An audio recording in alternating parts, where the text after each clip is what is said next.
So what you guys are seeing here right now is the Ouija Dam.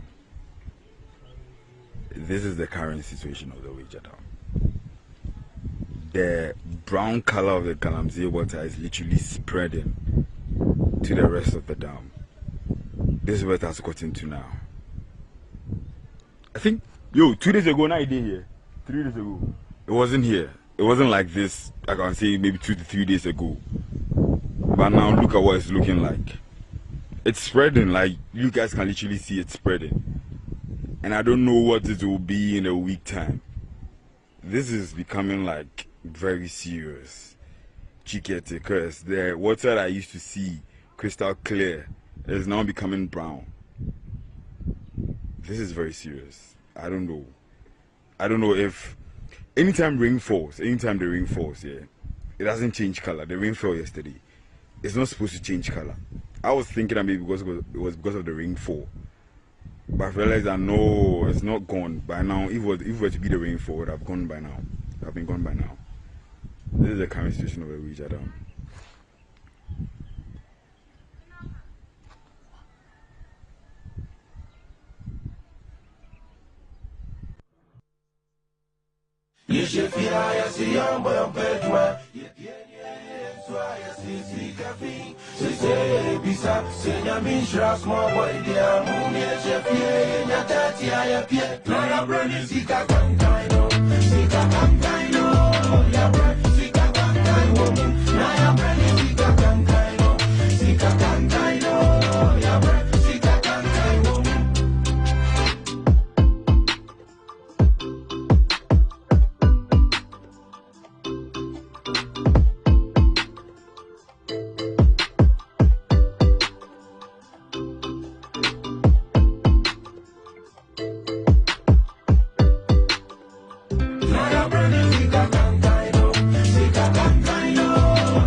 out to protest. Free the citizens! Free the citizens! We have to do something. This is so wrong. This is so humane.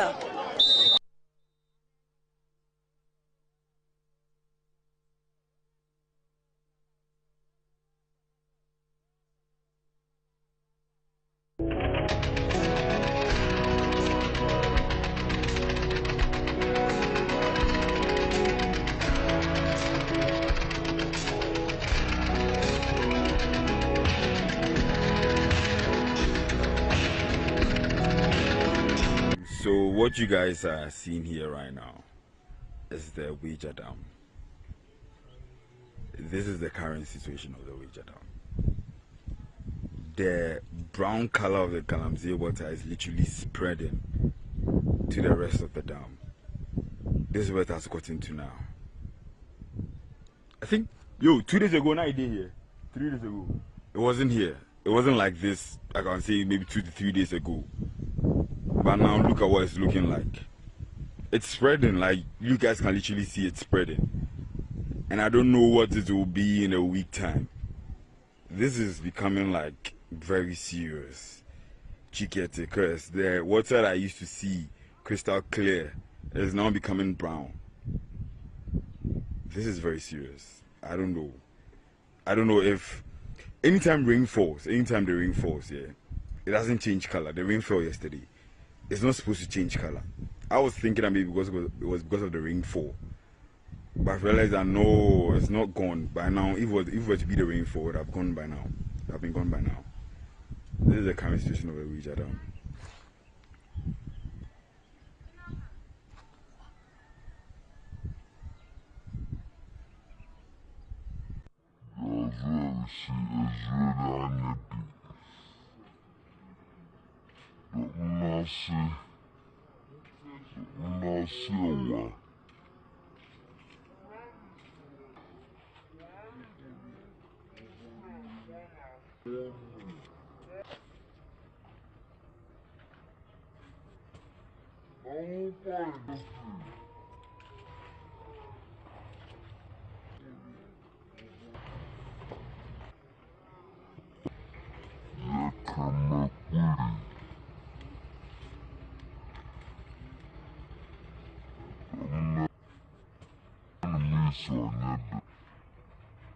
It settles the particles. It doesn't mean that the water is safe for use.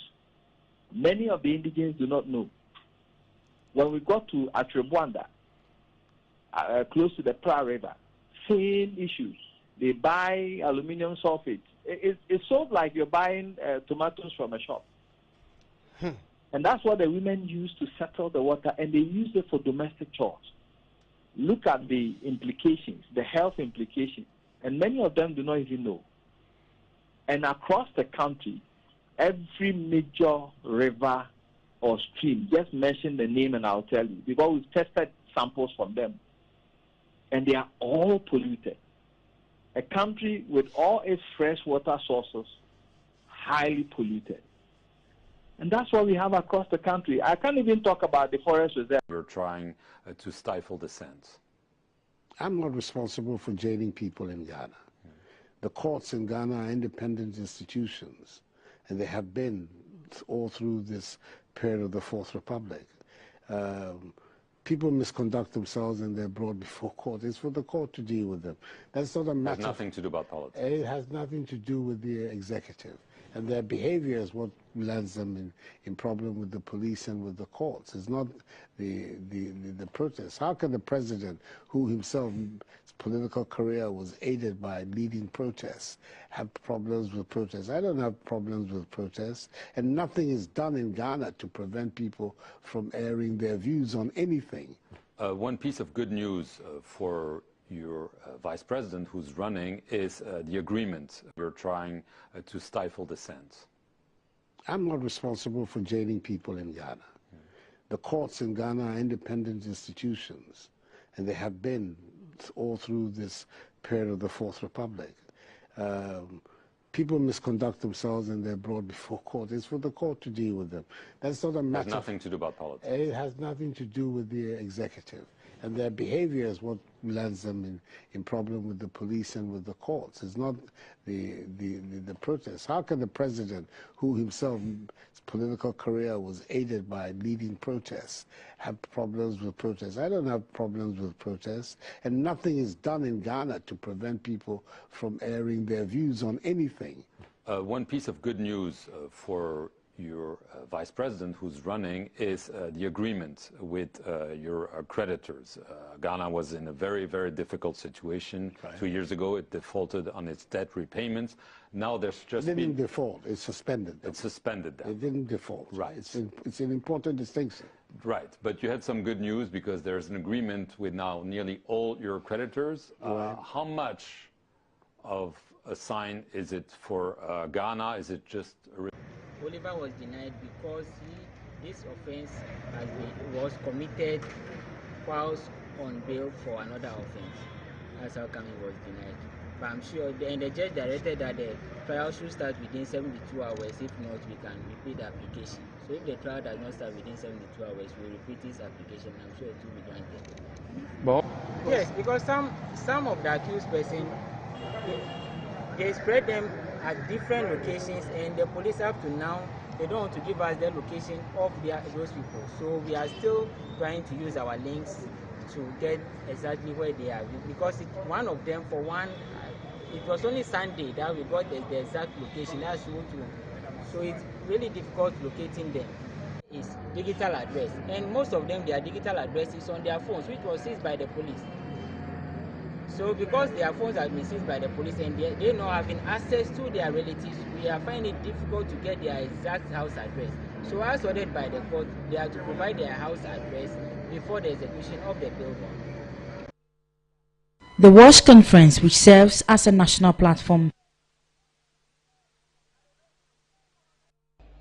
I think that the most effective way that we can have a debt portfolio for our country that is sustainable is to make sure that the NDC loses this election in December. Kicking out the NDC will be the surest way we can to protect the debt structure of our country. Why do I say that? In the 4 years in which they have been in power, they have more than tripled our national debt, from 9 billion cedis, which was at the end of Kufuor's period, to 28 billion cedis today. In the 4 years of the NDC administration, they have contracted more debt than all the governments of our country, from Kwame Nkrumah right down to John Agyekum Kufuor. That is the nature of the situation confronting our country. And I dare say the president would agree with me that without the rebasing of the economy, the debt profile of our country today will be getting towards epic proportions. So we need, when we're talking about the debt profile of our country, to bear in mind two things. One, the areas into which the debt goes.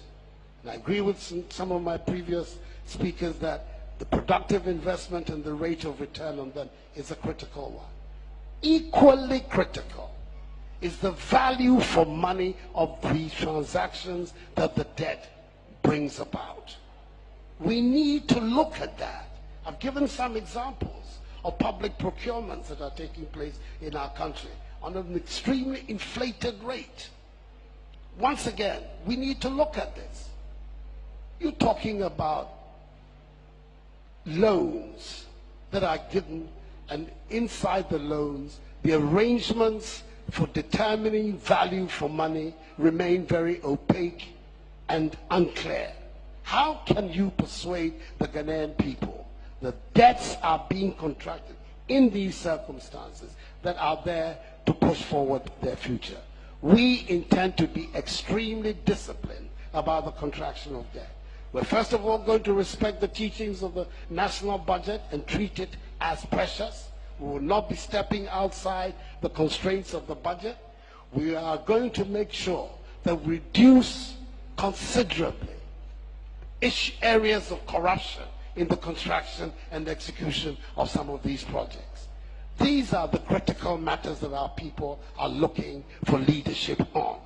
that we are not going to get ourselves in airline and other aircraft and other transactions that leave so many questions to be answered.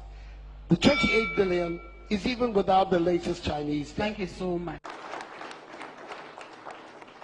I've heard it being said that I should be careful. Many of these people voted for me, and if I continue this exercise, perhaps they will not vote for me again. If by the grace of God I'm in a position, my party allows me to go again, and I have the health and everything to go again, that I'll not get it again. And I'll say to myself, well,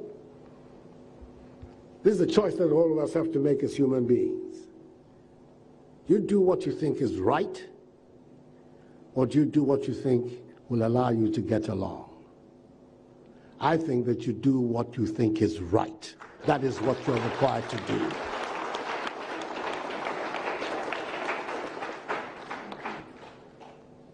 Fortunately for me, in this fight, I have great allies. First of all, within my government. The people who are in the front line of that, all of them are here. The Minister for Environment, Science, Technology and Innovation. The Minister for Lands and Natural Resources. The Minister for Water Resources and Sanitation. Eminent Ghanaians. Responsible Ghanaians who have gone out of their way to lead this crusade.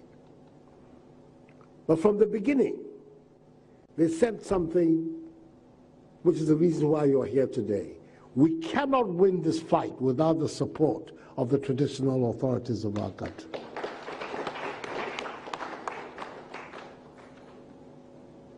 Any serious social mobilization of Ghana since time immemorial, if you're not involved, it doesn't happen. If you, the chiefs of our country, are not involved, it doesn't happen.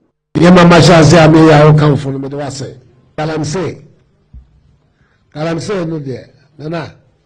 Akwan bi asese obi a woga na yeti ase. Se pa se ye pese boy that so baya. Illegal mining, issue, assassin no. Ese nyina ye krado se ye ba bi twaso. Can you follow the one day ya ba bi one ade no. Ghana woni ja mine no. Saa so na sese ye bomodin eni ja ma woni a ewo ye chi a ebe. Na se Galamsey ni ya sheda bo by anka se ba bi jaya. Ebia the herbe ma no. Na se Ghana nyina. Nti me da se. So no anu atum. Se de ye no. E ya sempa de enkoso. Ye beti wa hye yankra ye no ase papa.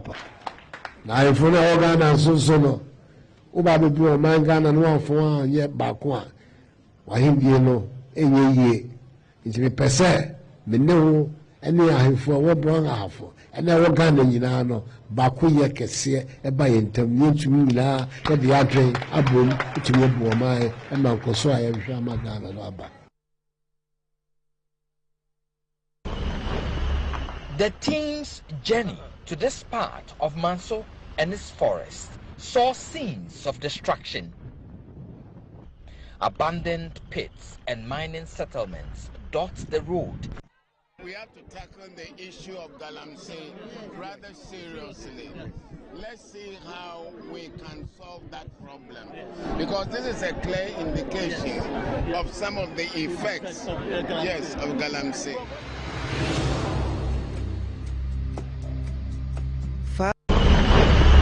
The team's journey to this part of Manso and its forest saw scenes of destruction. Abandoned pits and mining settlements dot the road leading into the remaining part of the forest.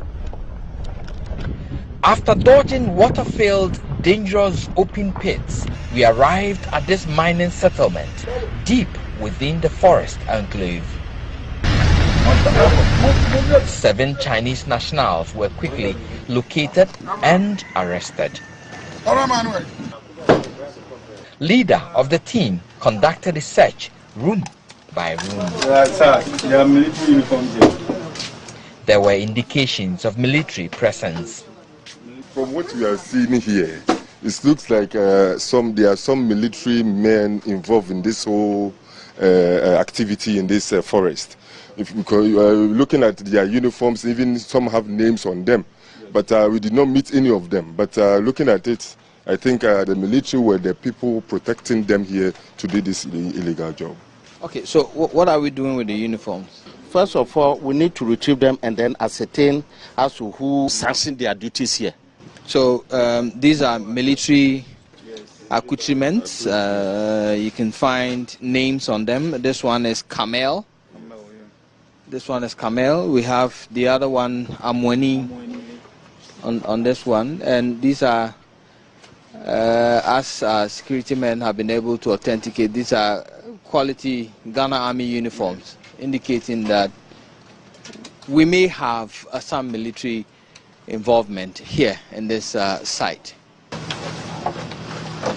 In the midst of our search, a young military officer drove into the compound in a Tundra vehicle. Yes, sir. Obi to say, I will see a lot of people. Obi to say,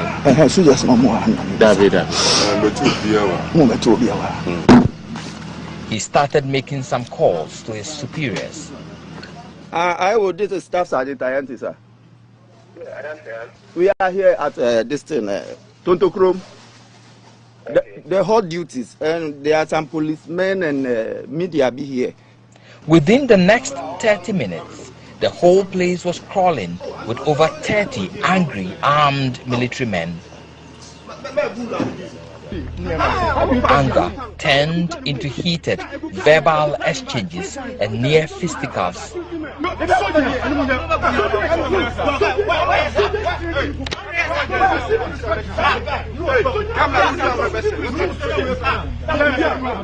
A group of physically built men with known faces from the Delta Force group also joined them. The Chinese were released. Our news team was prevented from filming anything from this time onwards as they overpowered the task force and took over. Please stop what you're doing! Stop what you're doing! Things got physical as the macho men assaulted my driver, forcibly took the keys to our vehicle and struggled with a camera technician for the camera. Under the watch of the military men, they broke our windscreen and side mirrors. Owner of the site, Donald Ntua, ordered the military to delete all footages from our camera and our personal phones. But we managed to retrieve items from our formatted card. It took the intervention of the Ministry of Environment and the Military High Command to get us released. The Minister for Environment told our news team, quote, Heritage Imperial only has a prospecting license, and so it is mining illegally in the forest. He is supposed to be drilling, testing samples to be presented in the process of getting a mining permit. But Donald told our news team he has all the documents giving him full access to mine in the forest. But in all this, the best judge is the environment, which lies unclaimed with huge gullies and pits. Reporting for Joy News, Erastus Asaredonko. There have always been two main schools of thoughts when it comes to the extractive sector. There is one school of thought which is the environmentalists, the extreme environmentalists, conservationists, and it is so even in America. Yesterday, what did you heard about fracking and all of that? The only way we can make progress, the only way we can make progress when it comes to the effective utilization, management, and exploitation of our natural resources, and the only way we can make headway with this matter of illegal small-scale mining and all crimes for that matter, is for us to have the courage and have the bold to say as it is. To say as it is. To say as it is. Because if we don't say as it is, then we even also we risk the tendency of people somehow thinking that we are making things up, or that we are being populist, or that we are grandstanding. No. So if you had such a report, I would have expected that you brought it here and said, Mr. Minister, this is a report, national security report. And Mr. A, Mr. B, Mr. C, Mr. D are involved. Then we are talking to them. Well, you can finish with it, but even that, publish it. If it's an authentic report, why not publish it? If a journalist has come across a report, and indeed it is authentic, a national security report that is authentic, and it can stand scrutiny and be known to be authentic, if ministers of state, high-level political activists are involved in illegal mining, and you, the journalist, you keep it just in your car, you yourself, I should say that somehow maybe you are not helping. I don't want to say complicit, though, that would be too harsh a word, but then you are not contributing to the fight. You should put it out there.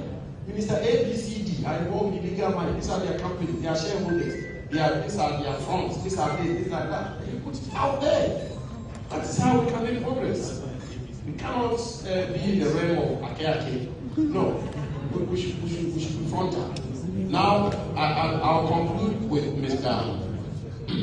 Okatechie and his issues to do with Ghana Police Service and the fact that he has no confidence in the Ghana Police Service to major negative contributory factor to the fight against illegal small-scale mining is the politicization of this industry. It is a blunt truth. It's a fact. You have the opposition very eager to say on one side that clamp down on illegal mining, you've done this, you've done that, polluted our water bodies, you've done this, you renege on your responsibilities. The government moves, then they go on the ground into mining communities and into mining constituencies, and they say, look at them, these people are against you, they've arrested your excavator, they've arrested this person, they've done this, they've done that. If we come into office, we'll allow you to mine. If we come into office, you can use an excavator to raise down all the hectares of our forest reserves, we'll look away. If we come into office, we will give amnesty to illegal miners who have been arrested, prosecuted by courts of competent jurisdiction and convicted and given sentences. We'll give you amnesty. That has happened in this country before, in 2020. Happened, where the lead figure of the opposition party said so. That's a fact. And you have people who go to mining communities, from mining communities to mining communities, propagating this message. That has a negative impact on the fight against illegal small-scale mining. And I think that the advocacy, the heightened advocacy, the word count heightened advocacy, should very respectfully pay attention to that too. And then we should have the attitude of naming and shaming people who indulge in that kind of practice or who indulge in that kind of conduct. Then on the flip side, you will also have some leading members of some members of the ruling party who will step out online and step out into the public domain and say this government is losing us our election, it's costing us our election. It's 3 months to an election. Why are you talking about ramping up enforcement mechanisms? Why are you talking about deploying law enforcement officials into the field to deal with illegal small-scale mining? That is, if you want, kissing the election before we even begin the campaign. And so be careful and be that and be that. And then you also have people who feel that they are parties in government, so they are, you know, they don't understand why you should have any brakes on stopping them from engaging in mining or illegal logging or what have you. The CEO of Forest Commission and I have been dealing with these situations on a daily basis. And explaining to them is just difficult. Perhaps even these kinds of utterances I'm making may have consequences in terms of people's view of myself from your party. But those do not, and I want to emphasize on that, those do not have any history last week. And that review is complete. We had a very... I don't pay me the galamsey food now,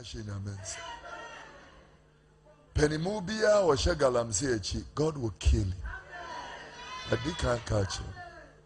Yeah, may bonds me book quotation. Maybe can be been waka so dear. Me book quotation. I send be a make the quotation better actually. A be at the could be a quotation would defend itself. Yeah.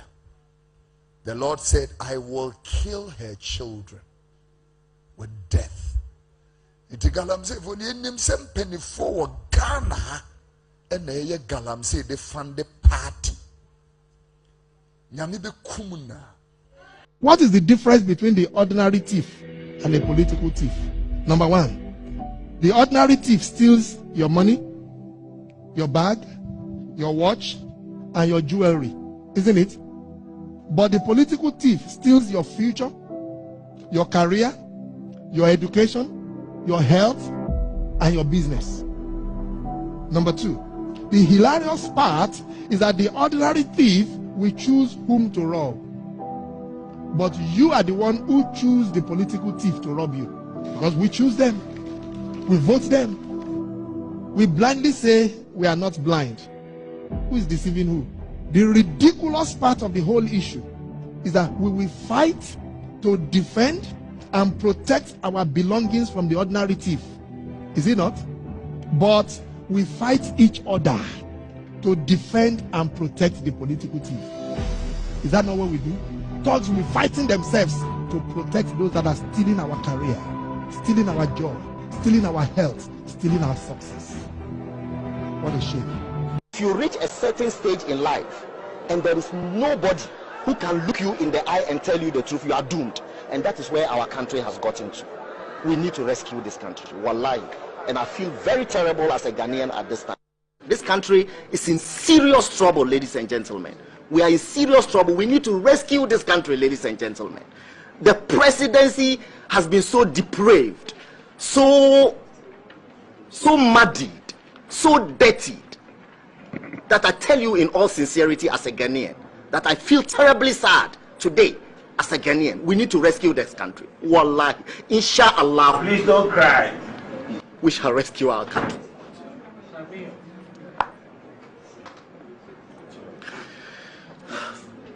Government is broke, government is broke. But people are spending billions to go inside the government that is broke. Have you ever seen a minister who resigned because government is broke before? Government has no money. Have you ever seen a governor who said, ladies and gentlemen, when I was elected, I thought the government had money. Now I discover government has no money, I resign. Have you ever seen it? Government has no money, but they are bringing money out at election time. Where is that money coming from? So they are lying. What is happening is that there are two types of wicked people in government. Type 1, they eat current money. Any money they find in government, they will eat it. They are wicked about that one. There is type 2. Type 2, they eat current money and future money. They will say, my term will end next year. When I leave, how will I eat money? Let me borrow money now and borrow money of the future and eat it now. Right, hello, good morning, and welcome to the show. This is Good Morning Ghana live on Metro TV. It's a Tuesday, the 8th day of October, 2024. By His grace, we're live and we're here. We're at another edition of the show. Our gratitude will go to the Most High God for the rare privilege of being alive and, of course, the opportunity of having another conversation around the top stories making the rounds here in our dear Republic. I'll let you into our panel for the morning's conversation shortly, but let's take a look at the front page of our newspapers, Daily Graphic.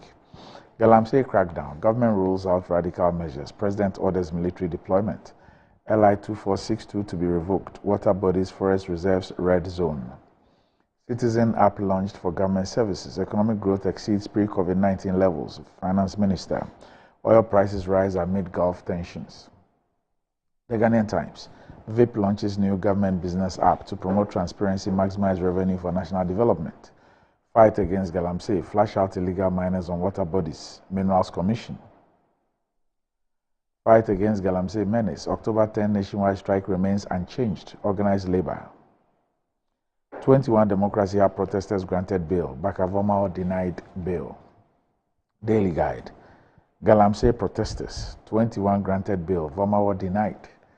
Change Divisional Commander, Achim Kotoku Chiefs, Baumia Outdoor Citizen App. We did not force suspects, police, Supreme Court ready for anti-gay bill hearing.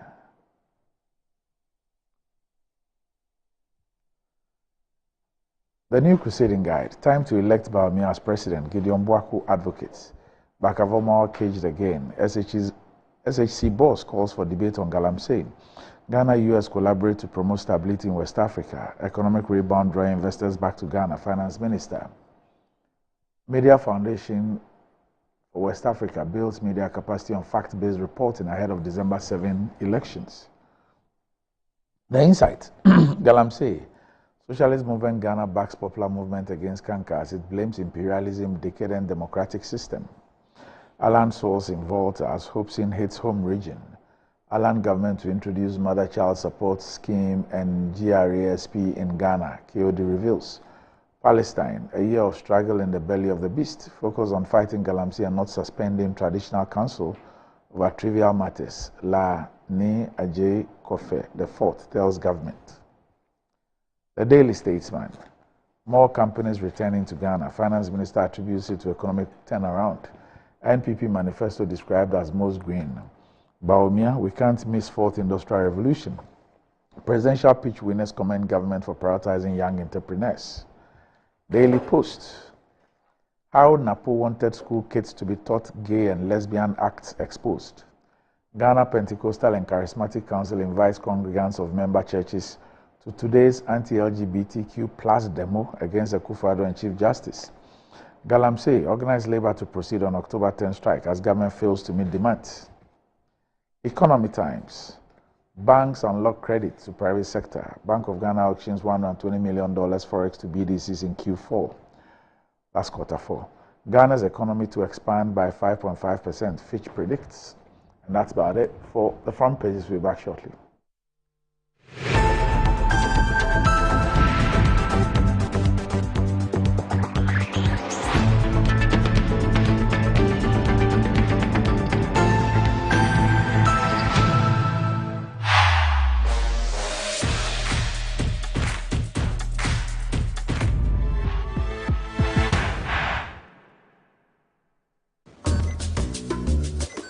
Pascal is showing his boss the efficient new technology they've installed.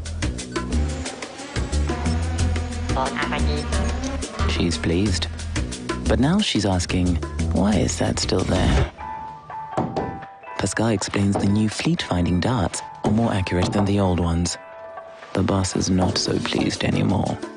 If you haven't automated your fleet management yet, it's time to get business done better with MTN Business.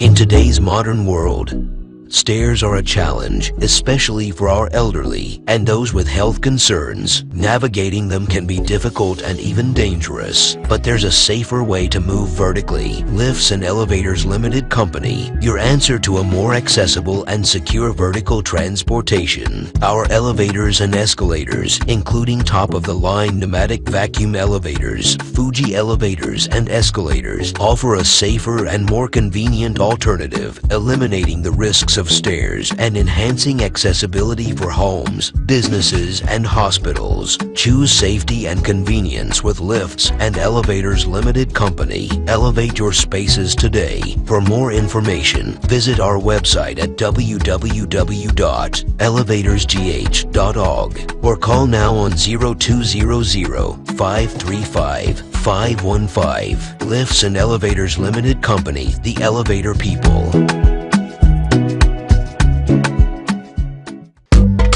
All be lie. Thank you, boss. See you next week. Yo, where is my passport? Where is my passport? Yo, man, I want to Waba. What is that about? And then special. Give me my passport. You made me pay for express for 24 hours, and yet it's not in. You told me that you are telling me this. What's going on? Hello. This man here has taken my money. That within 24 hours, he'll do my passport for me. Oh, see that's your case applies to me. He told me last night. He's telling me this week. Process. That's what they do. Yeah. Oh, madam. Please relax. I'll get for you in 24 hours. Hey, Goroma. So you never change? Eh? You get passport for someone within 24 hours, Madam Obwa.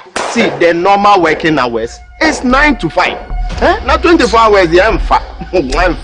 You guys have made a very big mistake by trusting these people. Now, through digitalization, passport application has been made so easy. Now, you don't need to stress yourself and join any long queue for your passport. All you have to do is to log on to the Ministry of Foreign Affairs website and begin your application by buying a passport application voucher online. Simple and easier. And very soon, all you need to get your passport will be your Ghana card. What is it true? Obisa. It is possible. A show off. Boot number 1 on the ballot. Now let me tell you why you should choose Safari Valley as your conference destination. The new conference building combines modern amenities with the tranquility of nature, providing the perfect backdrop for your next seminar and corporate retreat. The only conference destination with so many activities. You don't have to travel to visit your tennis club, the gym, or the stables. They have it all. Enjoy this rooftop viewing deck, basking in the sunlight with the sight of wild animals roaming freely in their natural habitat. At my break, I'm able to practice my putting. It's a unique experience that sparks creativity and rejuvenates the mind. Visit Safari Valley Eco Resort in Ghana, bringing you closer to nature. Anti-cavity, gum protection, brighter teeth and fresh breath. I'm a fat missy way. The patch of Bantama. Machasi.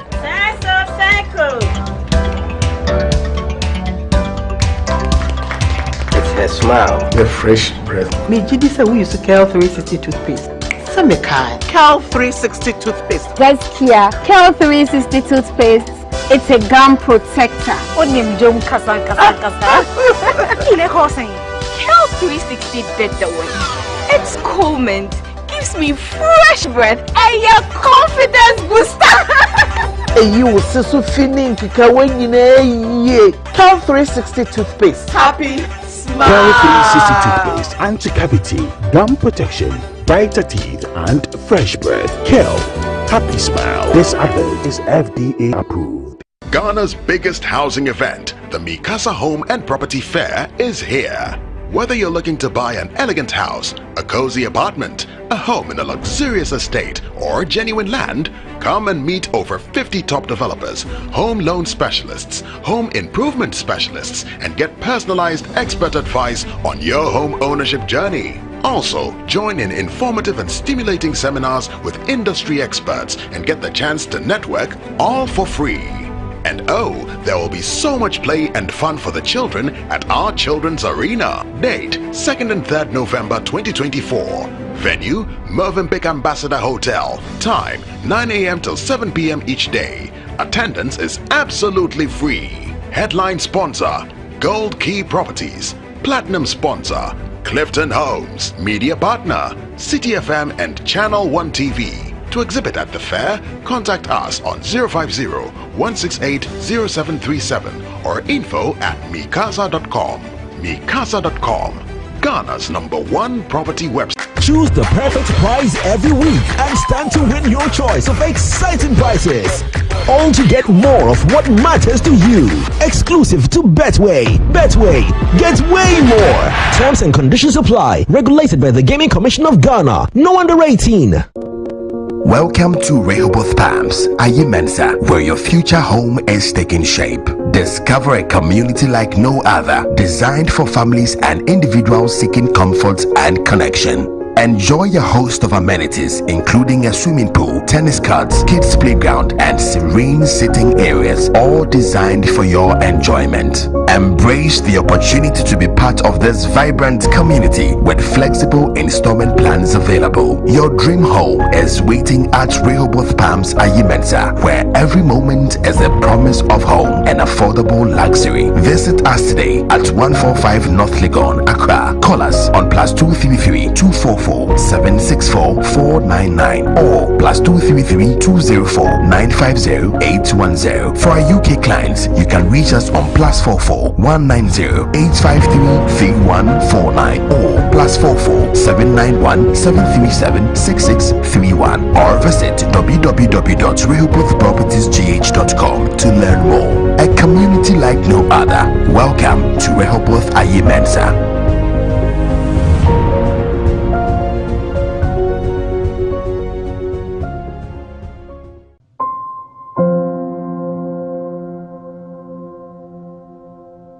Ama, na se mi cheno wo bin enko ye kwao. Ama ma ye bohu se kontomra akija. Na se me hu se me nyo basima kra. Ama me kunu me into kwankwa. Oh you why? Enye mo ko. Give us GC lecture and the capsules. Aye num boom. En ho asem na mo kana. Ebua emma ene meme nyina. Na ma wo ba ye obesima. Na be ma so aye be masima. Ya, we be bua wo kunu. Ama ne giant sa wo de hye ne botum. Na wanyinya ne nim tisese ne oyi chokmo na.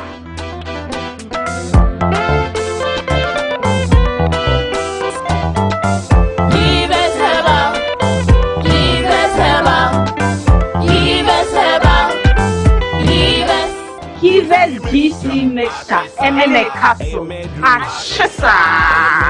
A painful battle, one more menu for one and Quadawi if you do me a Apomode wonsem yemfen diagro. Enunti nese wonum edopapa nko. Exodus moringa capsules and Exodus dandelion capsules. Efi Exodus ebusuanum na ebeboa wa pomode. Emu bia wo benya no betimi aboa. Nanso se wonye to no a wo betimi andom abom. Never bow papa. Sawonum Exodus moringa capsules, ne Exodus dandelion capsules. A block mamojadi a fusani you. Now fame a booster immune system no. Now quit ya wahoto. Minim ye say, Nipado drona nim dia moringa etimiye. Na dandelion so ye nim. Enunti nin kasa bedru. Enye ma penfo. Ana batanya oma elifo. Ana abufra onya enfidumi. Exodus everyone dance die dos.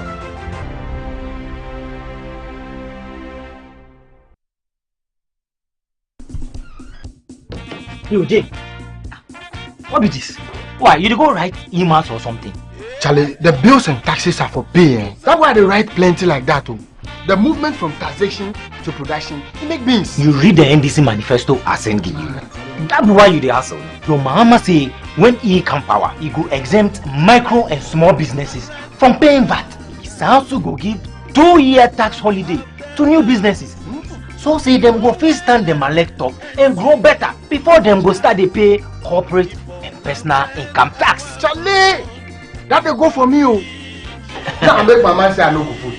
But this one dear, if I change my mind, then go vote give John Mahama. That will be all. He also go scrap e-levy, Kobe tax, emission tax, and the 10% betting tax. No, it's a deal. The e-levy said the cheap, I swear. I like the tax wrong with you. Charlie, Kwanzaa, what else Mahama talk? If I talk you everything today, what else I will talk you tomorrow? Oh. Vote for change. Vote for John Mahama and the NDC.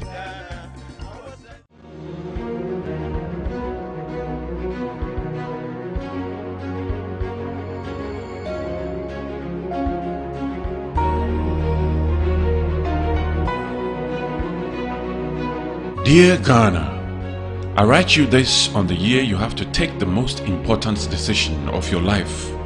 2024, deciding who should serve you, protect you, govern you, and provide for you for the next 4 years and beyond is no child's play.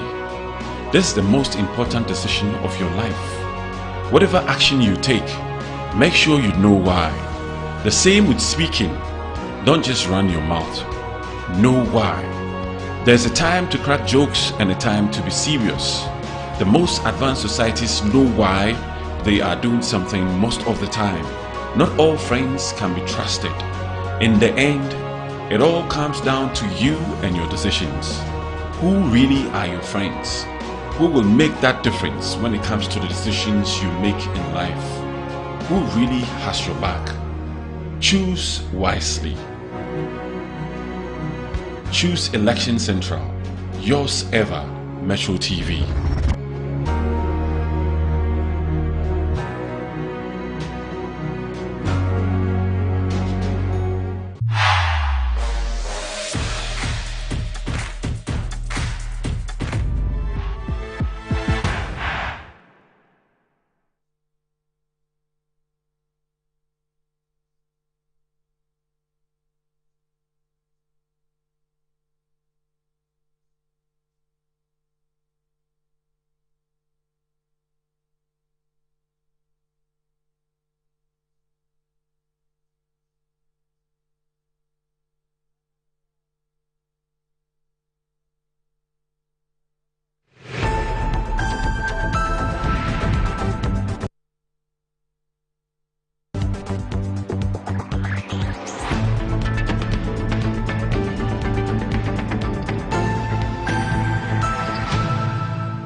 Right, welcome back to the show. If you just joined us, this is Good Morning Ghana live on Metro TV. Well. It's been an awesome journey with Momo from MTN. And 15 years of ease, safety, and convenience. This is definitely worth celebrating. That's why the Momo at 15 Rewards is here with amazing cash prizes to say thank you. Send Momo to an MTN Momo user or make payments to an MTN Momo merchant at no cost whatsoever, only on MTN. So go on, download my Momo on App Store, Play Store to enjoy this. Just Momo it everywhere you go. Terms and conditions apply. And if you're thinking of getting a toothpaste that will take care of the entire family and save you some money, the recommended family toothpaste is KEL 360 toothpaste, approved by the Food and Drugs Authority. KEL 360 toothpaste provides you and your family with all-round dental protection throughout the day with freshness. KEL 360 toothpaste is good for kids, children, and adults. Let your family be a proud family when they step out by constantly using KEL 360 toothpaste. KEL 360 toothpaste brightens your teeth, prevents cavity, and with its cool mint gives you fresh breath throughout the day and protects the gum from decaying. For consistency and quality, use KEL 360 toothpaste. KEL 360 toothpaste is another product from Samara Company Limited, producers of Sasso. It's available in all supermarkets, malls, and provision shops. You can call Samara Company on 0246 864 798. KEL 360 toothpaste, happy smile. And with me on the show this morning, I have Kingsley Amwakwa Bwedu, who's a legal practitioner and also a member of the communications team of the NPP. Council, good morning. Good morning. Right.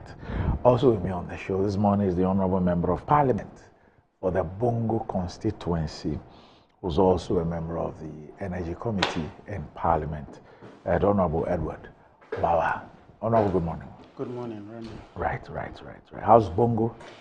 Bongo is fine. Everybody's doing well. And I think basically everybody's waiting to see. Today is 60 days more, am I right? Yes. Yeah. To see what can be done, because in the face of all the challenges, in fact, I was having a conversation with Professor Kabza. I don't know if you know Professor Kabza. Yes. And I was saying that these challenges they are having in terms of this illegal mining. You know, Bongo, there has been huge deposits that have been found in Bongo. Yes. That this challenge does not gradually enter into Bongo for two reasons. Just on Tuesday, tomorrow will be exactly a week. I was in. I went to Yendi. You know, the Bui has this 50 megawatt solar plant that is a star. Those guys. First Sky. That's the Yendi one. Yeah, Yendi one. Yes. So the one they're putting up. Yes. So I went there. So whilst we're landing. Oh, you were part of the delegation. The team, yeah, went. So whilst we're landing, I looked at the what do you call it? The Volta River. You know, generally we used to have a bit of clean water at top there. And when we were landing, I actually took a picture of it. I realized that, Charlie, it was worse off than I thought. That the problem has actually gone up north. Hey. Serious, yes. It had gone up north. And so one of the fears that you have, particularly in communities where who are vulnerable already, when you have situations like this and they start gradually moving towards there, then we're in trouble. So yes, Bongo is fine, but that is a challenge that we have as a country. Yeah. Okay. All right. Okay. Azo. Yes, Randy. I've been speaking about the courts. That's where you operate. That's right. So I guess. And in fact, I'm not just a communication member. I'm part of the legal directorate. Oh, okay. On the part. Annie, please update. Because that's a big push. Update Kingsley's. So a member of the legal directorate. Yes. So legal and comms. Yes. Gary is our boss. Gary is the director. Gary Nimako. Yes. He's the boss. Yes. Say hi to him. I will. Tell him that his presidency is high. His presidency is high. Yes. I'll relay the information. His speaker says hi. His speaker says Yes, hi. his speaker says hi. Okay. So, talking about the courts, I've just seen a report where we're told that the demonstrators who were before court, we've had 21 granted bail, and Bongo has been denied bail. And we're told that the court presided over Justice Aitia Matete rely on Section 96(5)(c). That's a high court. Yes. Of Act 30 stated that he was not convinced the accused would not commit another offense if granted bail, considering the fact that he was already standing trial for treason felony when he allegedly committed the offense, the current offense for which he was remanded. The court, however, gave the circuit court 72 hours to commence his trial, failure of which will lead the court to reconsider granting him bail. And the court also granted 12 other accused persons bail of 20,000 cedis each with 2 sureties. And the police have been directed to verify the residential addresses provided by the accused persons before the bail bond can be executed. And another court. So this was one court. So this court was dealing with the issue of Oliver and 12 other persons. And the another court presided over by Justice Comfort Tasiame also is granted another group of 9 accused persons a bail of 70,000 cedis each with 2 sureties. They were also directed to report to the police once every week and also deposit their Ghana cards at the court's registry. So 54 persons, we are told, have been charged with offenses including unlawful assembly and all that. First of all, help me with the process. Okay. So we were told that there was a particular court because I don't see that judge's name with respect to these 2. So there was a court that actually remanded them. Yes. Okay. Now we're told that there are 2 courts here, 2 different courts. So one court that dealt with Oliver and some 12 others, and then another court that also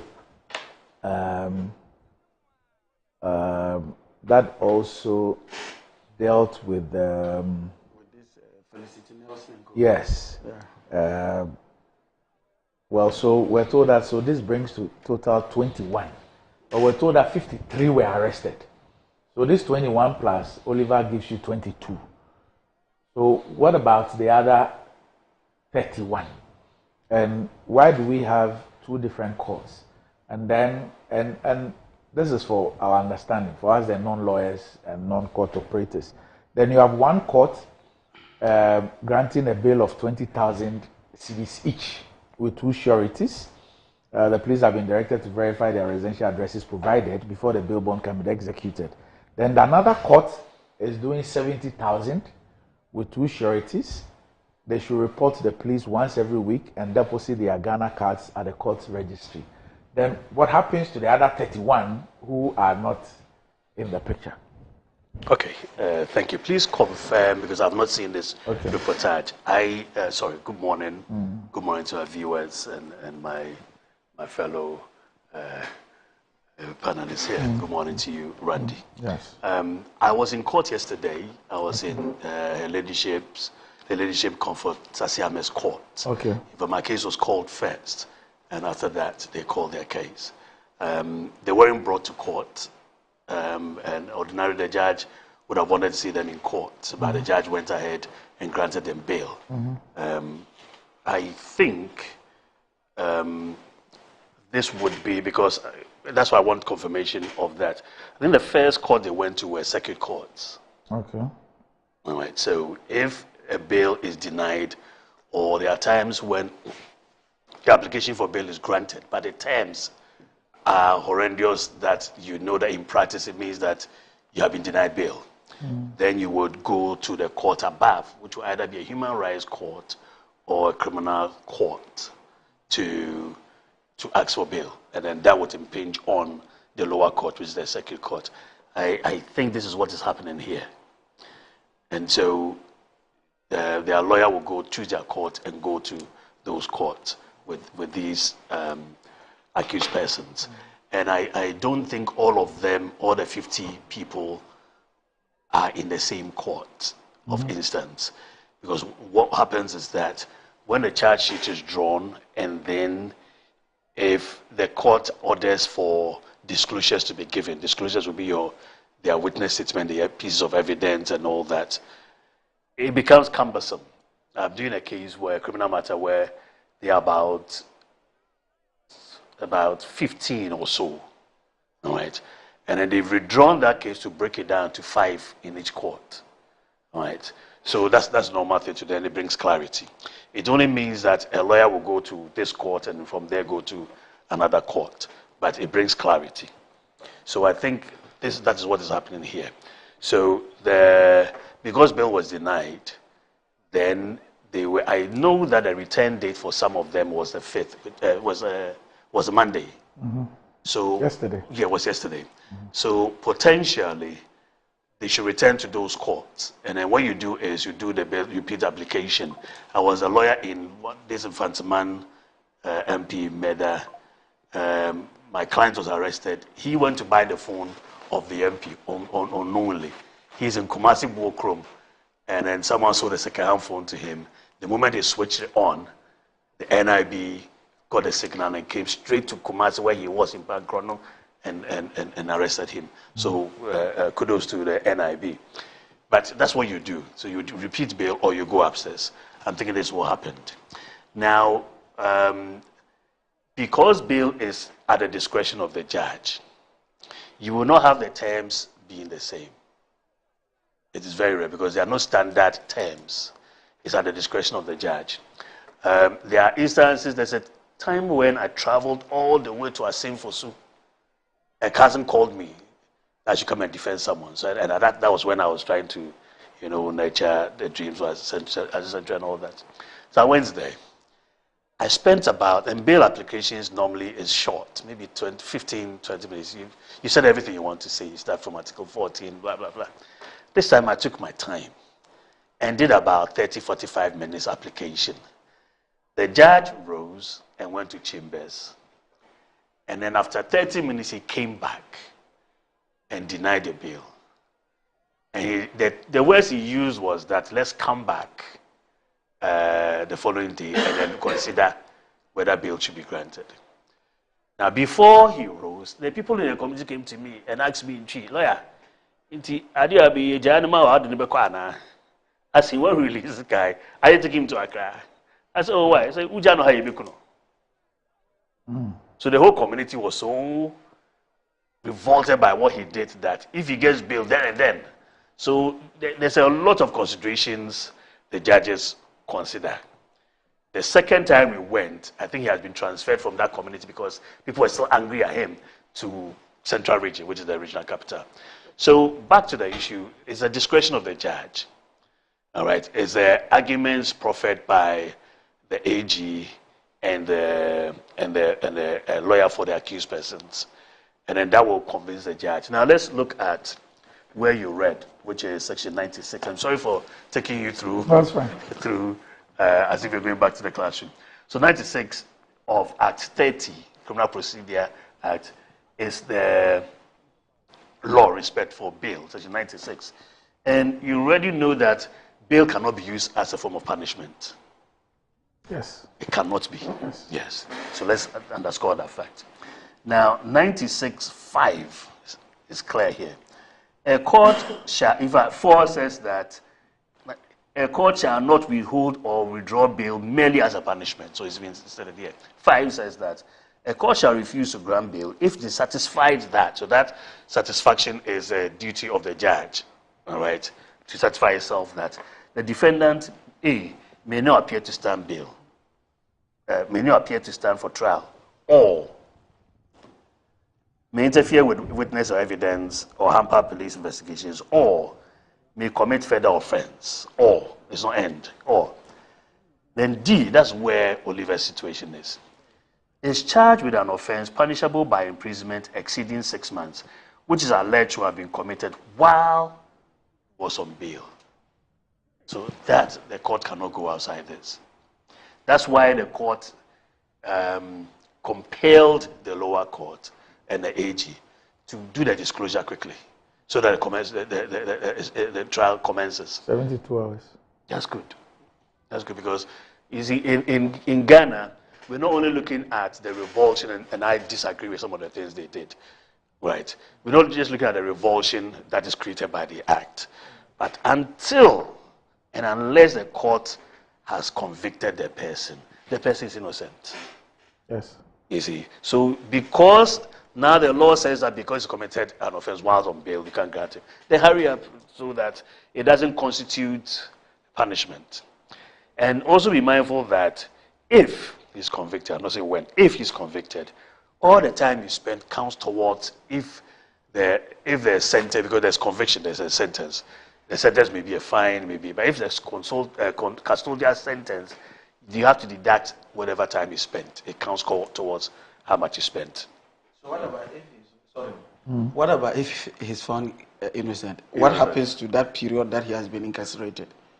That's the law. If he feels... Will he be compensated?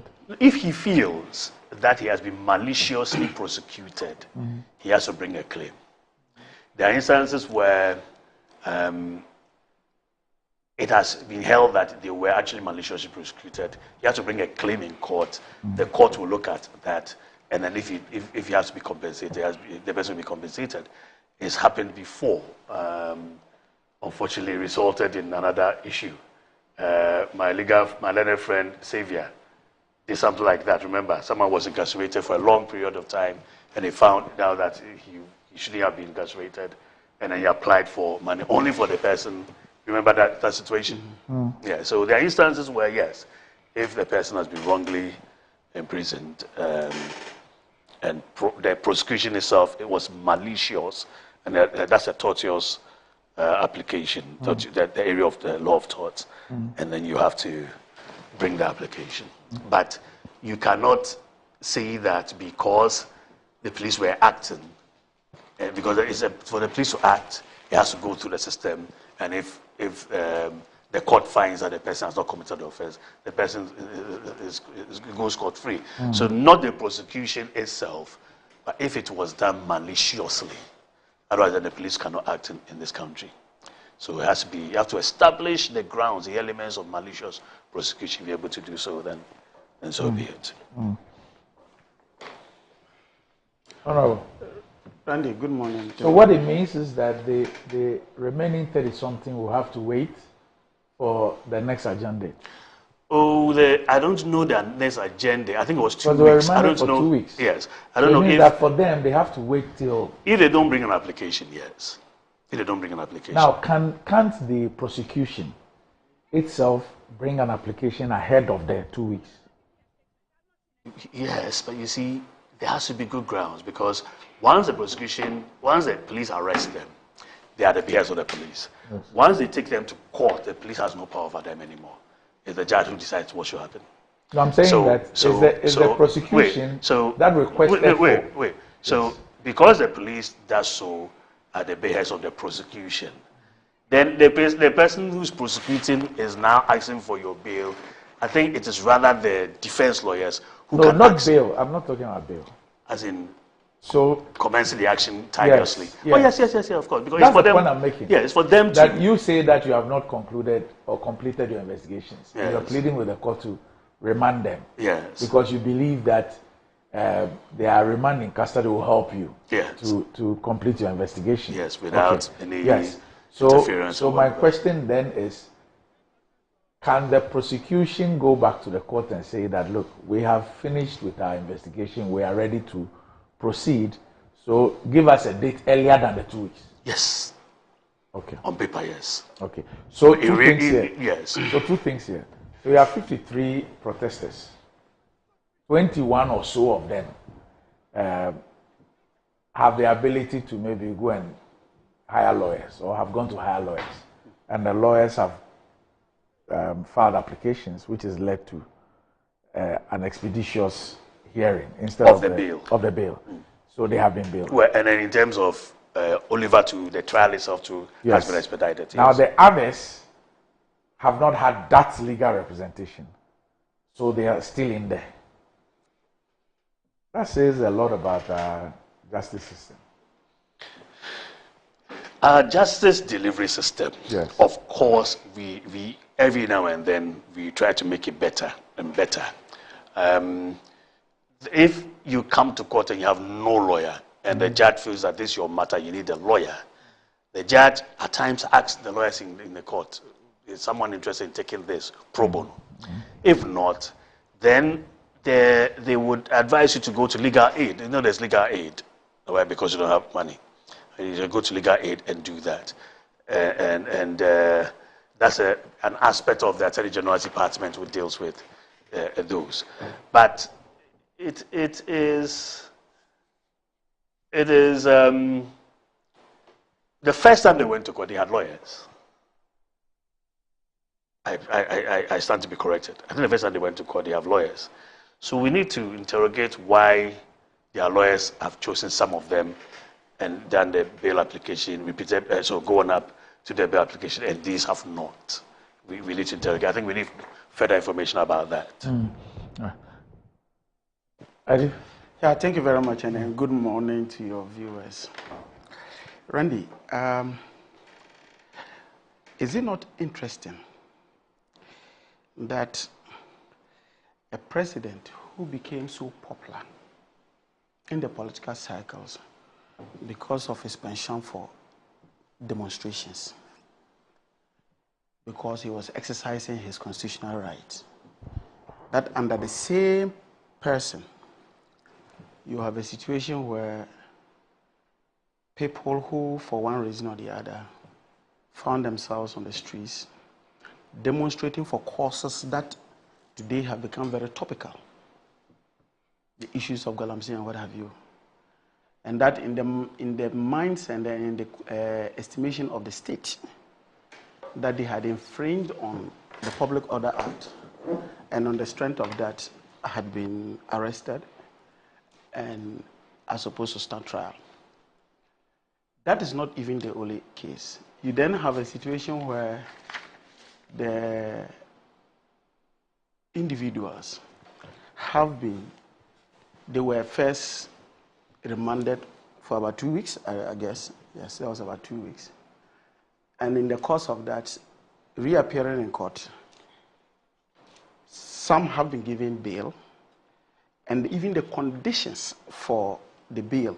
For example, these were people, just profile the people who were on the streets. And most of them are very young people who have just started life.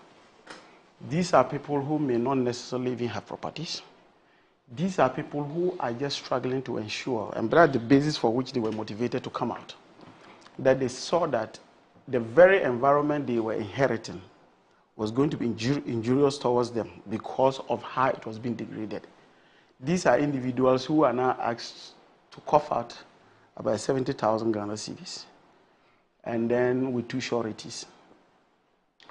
But what is more interesting is the issue of Oliver's case. The judge indicates that currently he has an outstanding case that is before court, and that has to do with treason. And then he was on bail. And on the strength of that, they felt that he needed to be sent back to remand. Randy, I believe you will recall that somewhere in May, the gentleman was actually arrested about 2 years ago over this treason issue. Treason is a very serious case that before you begin to start accusing somebody, you would have had all the facts. You would have known that this person did X, Y, Z, and that he was becoming a threat to the state. And on the strength of that, you arrest the person. You have a gentleman who was arrested about 2 years ago for a post that he had put on his wall on social media and was charged with treason. And the interesting part of it was that this case had been off on until they finally came to a decision that on May 20th this year, they were going to commence his trial. They get to court only for the state not to be ready to prosecute because they were not ready to move on with the commencement of the case. And indeed, the guy had the what do you call it, the reason to even express his frustration as to how he was being delayed, the case was being delayed. Unfortunately, in yesterday was the day for the case was yesterday, am I right? Yesterday. Yesterday's case, the basis for which he is being denied his freedom is because of a case that the state itself, for 2 solid years, have refused to commence the prosecution of it. I think that, and in fact, just even before I come to my conclusion on this case, because it's the issue of when the president was asked on an international media as to the incarceration of these gentlemen in court. And he quickly indicated and said that, oh, he was not responsible for prosecution. And therefore, the authorities that were responsible deem it right that they should be put in jail. But the question is, Randy, you recall the issue of the people who were arrested in Kumasi in 2017. You recall that when there was an attack on the regional security officer. Yes. They were arrested. They were sent to court, and in daylight, just with the judge seated, you had these gentlemen ransack the court in a Rambo style to free their compatriots who, in their estimation, were wrongly arrested, and that they deserved the right to have done what they did. Today, as we speak, and this was to, because if you look at us, our various arms of government, that's the judiciary, you had people who had the effrontery to go in and do that. These gentlemen were given quote and unquote bail, and as we speak today, we are here to see how that case ended. So it is very clear that if the Attorney General was committed to granting freedoms to these individuals, because of course the Constitution says that he has the right and the mandate to initiate criminal prosecutions. But in his opinion, he thinks that this gentleman, because I do not for a moment think that if the Attorney General had gone to say that, look, we do not have any issues with Oliver coming out of that, the court would have said otherwise. Because actually, the Attorney General can go in and file for the discontinuance of the case. Can do that as per the law. Yeah. So for the court to have done what it did was clear indication the fact that the Attorney General definitely agreed with the thinking of that. And I say that you are making the gentleman to go back into incarceration over a case that you have brought before him. And for 2 solid years, you have not commenced trial on that. And even the very last date that the judge had set, and that was May 20th of this year. And when he came to court, his lawyers were so frustrated because the state was not ready to commence the issues. And now that is the same case on which the judge stands to say that because you were on bail on another case, which was a treasonable offense, on the strength of that, we are unable to grant you bail. And this is under a government, under a president who became a superstar in the political circles by virtue of his demonstrations, the Kumi Preko one, that even led to the death of individuals. And this is the same gentleman, under his tenure, that you have young guys who are fighting for their very survival. Because today, Kingsley, as I speak to you, are you bold enough to take a cup or open your tap to brush your teeth? Yes. You are scared. No, I'm not. You are scared of the water. And these are the basis for which these young guys were on the streets, asking government to do what they have been voted into office to do. And if in your own estimation you thought that they had gone outside the law, the severity with which you visited these prescriptions that you've given to them, to the extent that you deny these young guys 2 solid weeks of their freedom. freedoms that are guaranteed under the Constitution. You deny them this because you wanted, in our local parlance, so you wanted to show them for shaggy reasons. You were ready to do things like this. And of course, if you are a member of the legal team, you should be advising the president that this is simply very, very wrong. Okay. And so these are my comments on that. But it is for the conscience of the people who rule this country to see whether when they go to sleep and they think about what they've done to these kids. And now we cannot account for the 31 people that we are talking about. We cannot account for them. We don't know. Lost. And the reason why I'm saying that we cannot account for them is that they didn't appear before court. We do not know whether they are in the cells. We do not know whether they maybe in the course of the, how to call it again, the police investigations, they felt that, oh, these guys were not involved. Because there was evidence. There was evidence on live screen that an old lady and the grandchild who had come there to just participate because they felt that, look, and I believe that, and I can just guess the thinking of the old lady, that yes, maybe for me, I'm advanced in age, but this my grandchild is at risk based on the type of things that is happening to our environment. This old lady was arrested with a grandchild. It was on live TV. So it's possible we do not know exactly where these 31 people are. And in fact, even before, just a minute. Right. In fact, just last week, the Attorney General, in addressing the magistrates, yes, he even indicated he asked the prosecution that at the next adjourned date they should. We are telling you what you are saying. What I wanted to say. Yeah, but I'm saying that to me that presupposes that the Attorney General has cause to believe that there were certain things that there were people who should not be there, who are actually there. Now, yes. No. Why? No. You see, then he would have, I think if that's the situation, the proper thing to do is to get them to the investigations they've done so far. Those who are not supposed to be there, they should discontinue the case against them. But that's the point not I'm to making. say that no, that's the point I'm everyone. Making. No, that's the point I'm making because he says that at the next adjourn the next date of coming to court, yes. At the next adjourn date, they should make sure that those who I don't want to misquote him. But basically, people who really were not part of, should not be standing trial, be taken out of the league. My point is that's the point that I'm raising to you. That why must that wait until the 2-week remand period?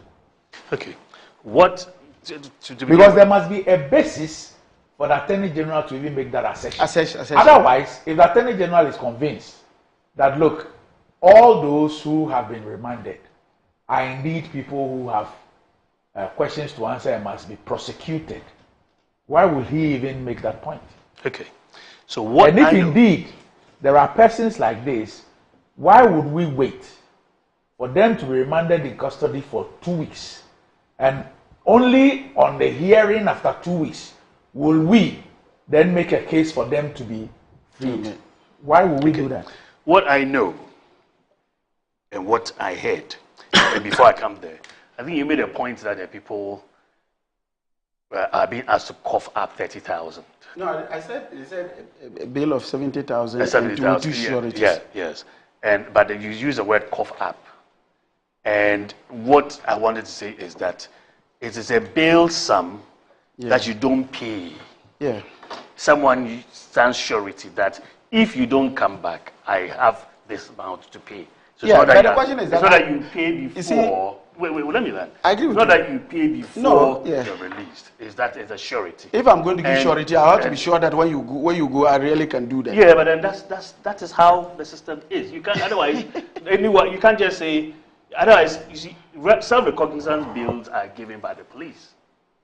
Okay, the court also has the power to do that. Yes. But if the court in this discretion says that there has to be two sureties, he didn't even say one to justify. And that discretion must be exercised not. It is also exercised judicially. He didn't. I was in court where Heliship Tasiames did not even say want to justify or something. If you say to justify, then it's becoming more difficult because the person has to come with a landed property or something registered, and we go to DVLA or Lands Commission to confirm before the bill is granted. All that, it wasn't anything of that sort. And then two, normally when matters go to court, agenda cannot go beyond 2 weeks. So we all understand that the next 2 weeks we are coming. So if the 2 weeks is given, it wasn't for a particular punishment. For the person who's in there, 2 weeks like 1 year, though. No, Kingsley, clarify this for me. Yes. Are you suggesting that the 2 weeks is the minimum remand period that can be issued? No, I'm saying that when you go to court, yes, the adjournment cannot go beyond 2 weeks.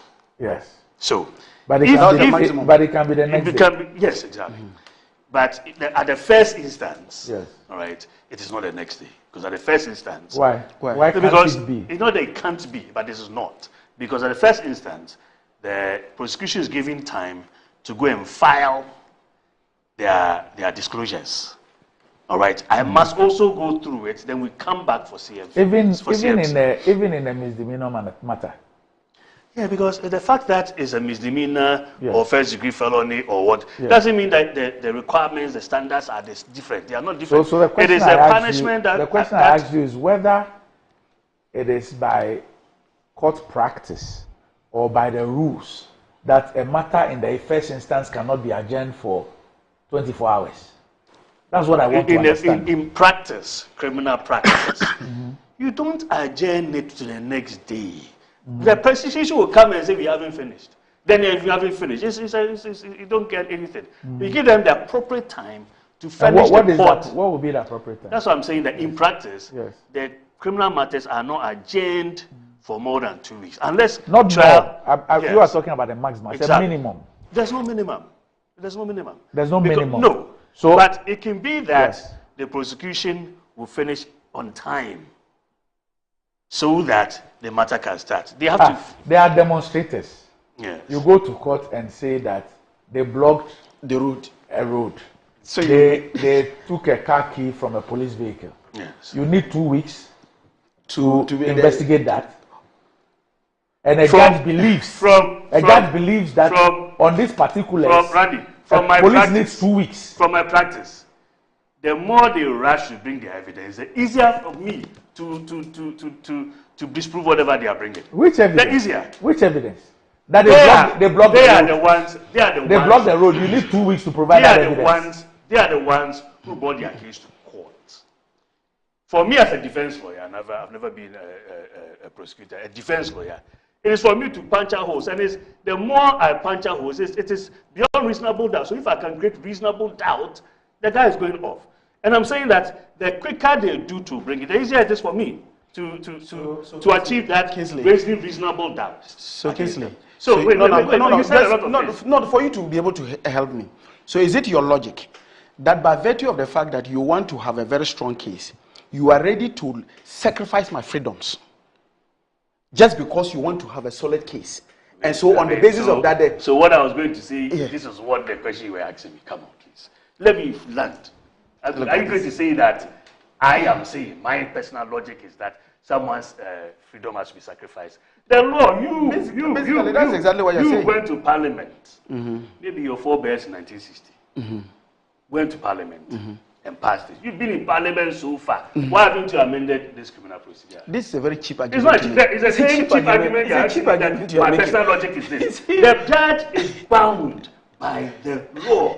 The law says that if he has committed an offense before which imprisonment is more than 6 months, and he commits another offense, are you suggesting that the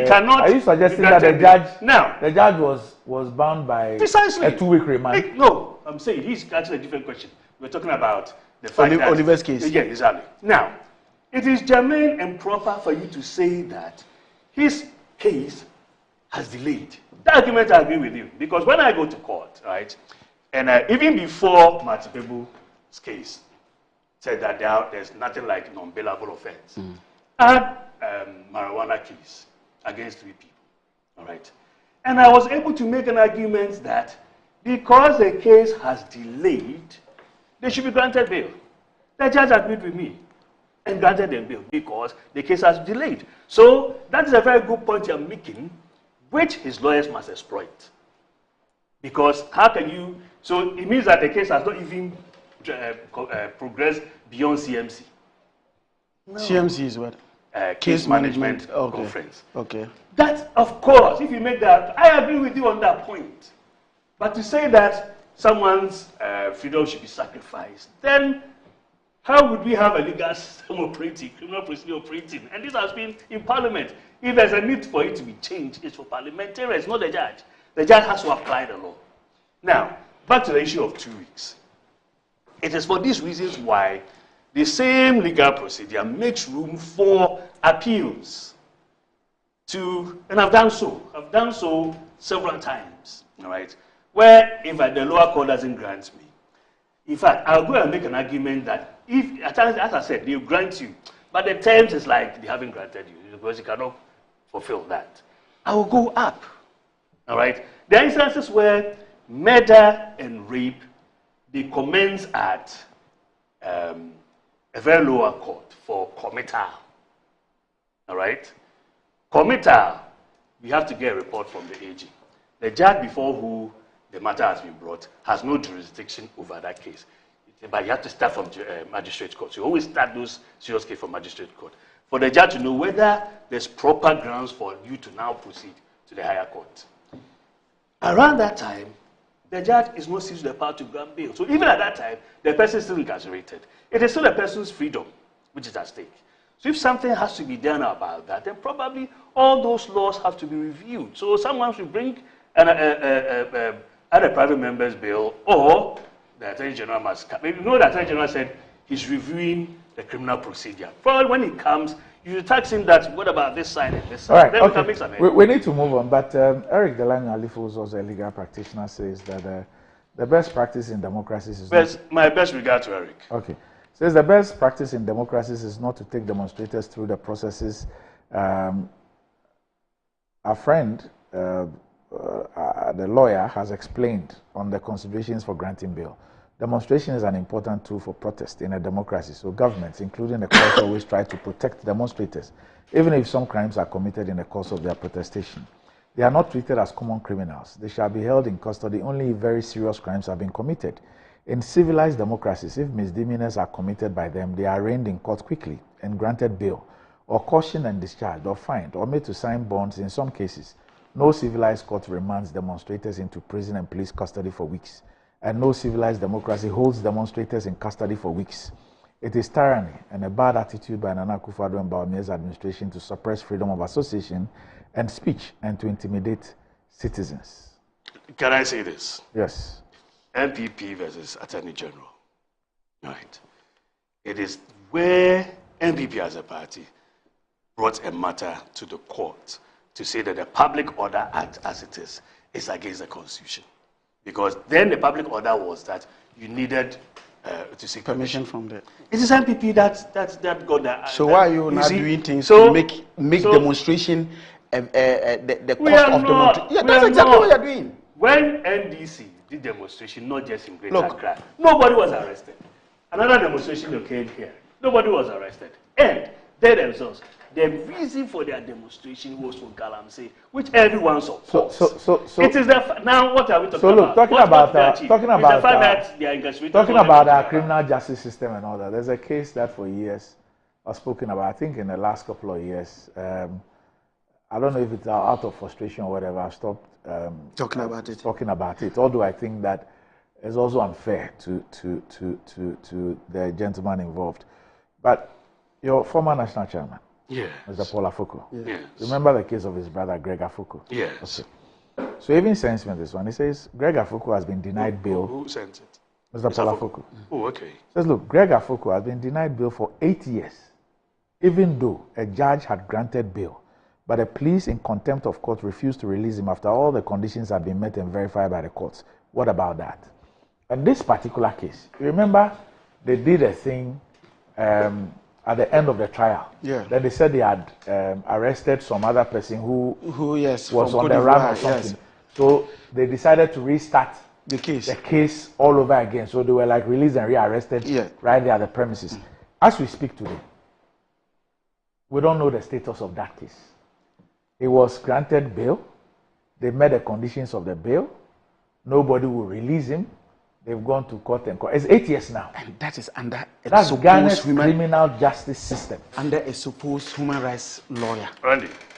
Yes, the Greg Afoko case. I have to get all the information. I followed you at some point. I have to get all the information. I would say categorically clear that anything that offends the rights of an individual is an illegality. As simple as that. We can't dress this up. Anything that offends. Because see, the challenge I have with you in this, yes, you feign what how do you call it? You pretend that you are not seized with the facts. And so you speak in a very hypothetical manner. But some of these facts are known to everybody. These facts are known to everybody and they are known to you. But you pretend as if, assuming that is the case, is wrong. And you create an impression as if you are not seized with the facts. But you are. You are seized with the facts. How do you know? But you should be bold enough as a lawyer.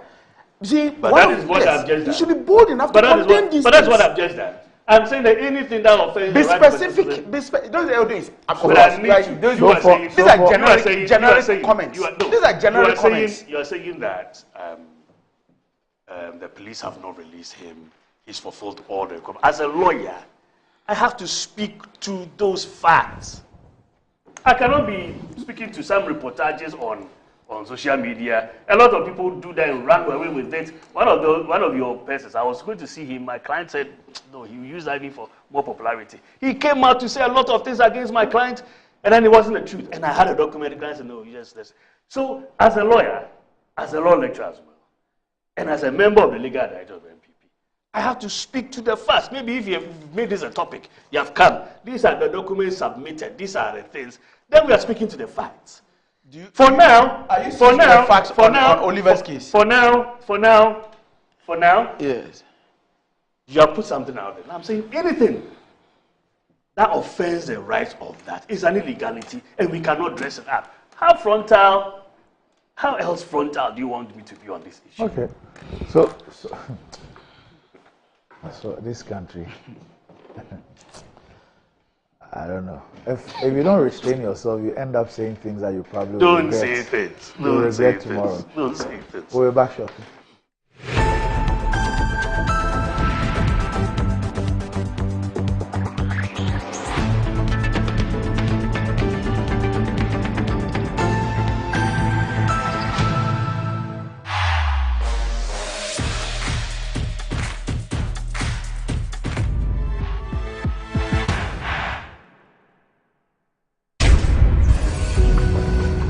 Do you know someone who's making a difference in your community? Someone whose selfless actions and dedication to helping others deserves recognition? Then it's time to celebrate these incredible individuals on MTN Heroes of Change. It's time to nominate those selfless individuals to win 100,000 Ghana cedis and other cash prizes and be crowned MTN Hero of Change. You can also nominate a blogger or someone in the digital space and any of the media houses to win our new category of Digital Hero and Media Hero of Change. Just fill an online nomination form at mtn.com.gh or send a WhatsApp with a 1-minute video of your nominee's project on 055-141-1122. Deadline for nominations is 18th October 2024, so don't waste time. Nominate your hero now. MTN Heroes of Change. Be the change you wish to see. Choose the perfect prize for you every week and stand to win your choice of exciting prizes, all to get more of what matters to you. Exclusive to Betway. Betway, get way more. Terms and conditions apply. Regulated by the Gaming Commission of Ghana. No under 18. Over 5 million children have benefited from free SHS. Protect free SHS. Vote Dr. Baumia #1 on the ballot.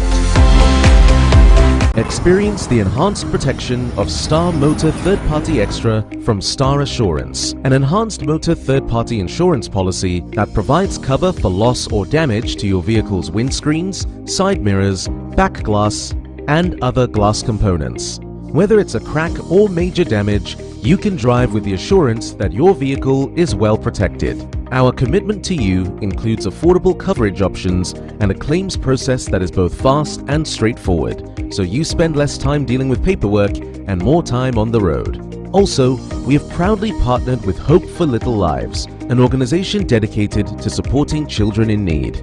By choosing Star Motor Third Party Extra, you're protecting your vehicle and making a positive impact. Every policy you buy helps bring joy and support to children in underserved communities.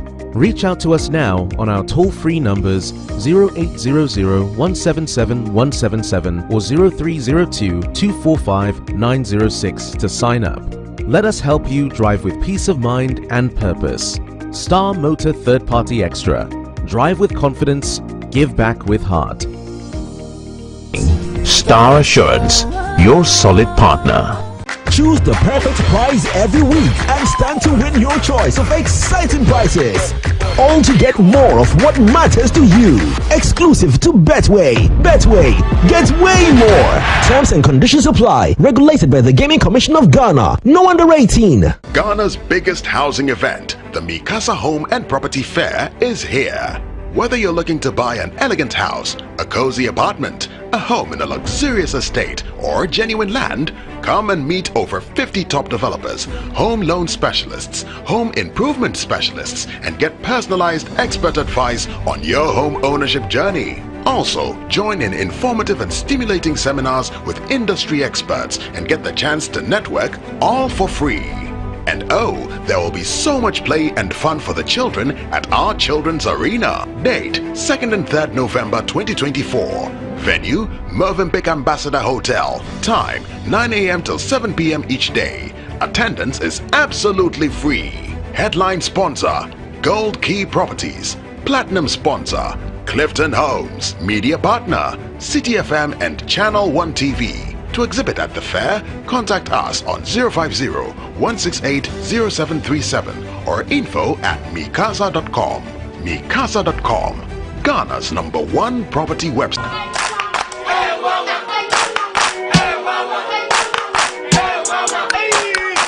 Cratchy, unemu bua unkoisha Dr. Ban uye denwa. Oh, mesi ya mfano koma mi buru wa. Eyi maami do buru. Ko ni atele be ko. Bra, bumi mfano ko Dr. Ban ho. Dr. Ban o ya de. Bra, se pa no mpemu adwuma, sasabro sro Dr. Ban oye. Sai ni kemi kwa na meka. Oh, no mpemu nimdi ono na ye expert nya zanfo no. O akra eni kumasi no mpemu expert yen kan kire.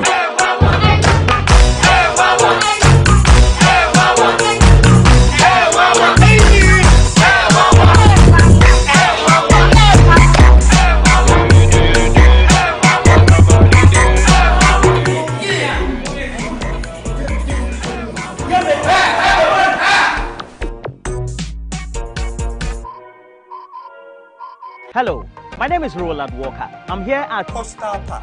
It's one of the many courts belonging to estate masters, and they are into service plots, property management, and luxury homes. And just in case you want to make that decision to invest into a landed property, estate masters is the right choice to make. If it is from an indenture, a site plan, you want it also barcoded, all is available. You might have heard about Chopoli. It's where we have the next cottage of estate masters.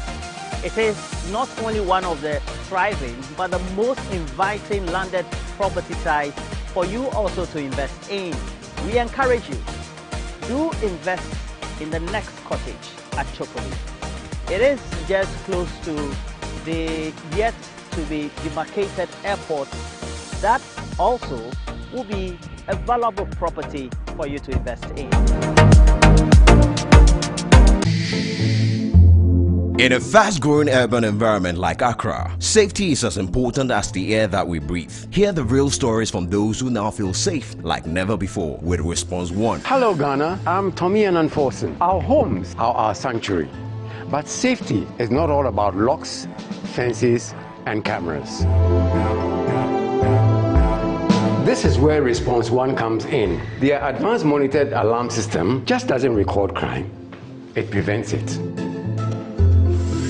In moments of danger, Response 1's 24/7 monitoring ensures immediate help. With their theft protection guarantee, this is true peace of mind. I trust Response 1 to keep my family safe. You should too. Visit response1ghana.com or call 0302 Secure 1. Response 1. Stay connected. Stay protected. Phoenix Club. Uplifting women. Phoenix Club. Uplifting I women. mean Phoenix Club. Uplifting women. Thank you very much for having me here today. The nation builder John Mahama and Professor Nana Jane are bringing you the Women's Development Bank. It is a very special bank run by only women, to serve only women. The aim is to empower millions of women across the country. The bank will have branches all over the nation to provide you with loans with very low interest and on very flexible terms. Madam, I run a small makeup and nail bar. Do I qualify for a loan? No need to bother, my sister. I mean hairdressers, market women, women-owned online businesses, female graduates, women in the corporate world, traders, agri, women in all fields qualify for loans. With John Mahama and Professor Nana Jane at the helm, the Ghanaian woman will surely rise. Vote for change. Vote for John Mahama and the NDC.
Right, welcome back to the show. If you just joined us, this is Good Morning Ghana live on Metro TV. Still with me on the show this morning. I have Kingsley Amwakwa, the legal practitioner, and the Honorable Edward Bauer, the Member of Parliament. Okay, so just to inform you that with Betway, you're guaranteed to get more chances to play. Yes. Betway Pick Your Prize lets you choose your preferred promotion to make the perfect sports bet every week, from payout boost to cashback. Plus, you also stand a chance to choose your own prize, from vouchers to electronics and the grand prize of an airline ticket. Visit betway.com.gh to find out more. Terms and conditions apply. This is regulated by the Gaming Commission of Ghana. Bet the responsible way. Betway, get way more. And enjoying the fruits of your labor is as important as enjoying the mansions of your labor. The pains of climbing the stairs when not exercising could be challenging irrespective of your age. But worry no more. Lift and elevators have got you covered with the best portable American pneumatic vacuum elevators in the market today. It's a simple self-supported elevator for both homes and offices, and guess what? It can lift your goods too. Wheelchairs can fit in and they come in 3 custom-made models. It's affordable and can be installed within 3 days. Visit Lift and Elevators at Sakumon, or just call them on 0200535515 or send a mail to elevators@gmail.com for consultations and the best solutions and easy vertical movement. Okay. So yesterday, Organized Labor informed all of us that they're going ahead with the nationwide strike action slated from Thursday, the 10th of October. Government has issued a statement, and government says that it's surprised by the decision of organized labor to proceed on the industrial action. And government says that it reached several agreements with organized labor, and that is the basis for its surprise. We'll get into those details, but I've been joined now by the Deputy General Secretary of the Trades Union Congress, Brother Kwabena Otu, and we'll be speaking with him on this issue. Good morning, Brother Otu.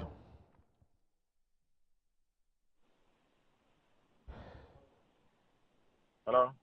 Yes, hello, good morning. Good morning. How are you, sir? I'm managing like the rest of Ghanaian workers. we pray that you go beyond managing. Anyway, anyway, Chief, yesterday you informed us that you're going ahead with the strike action from Thursday the 10th of this month.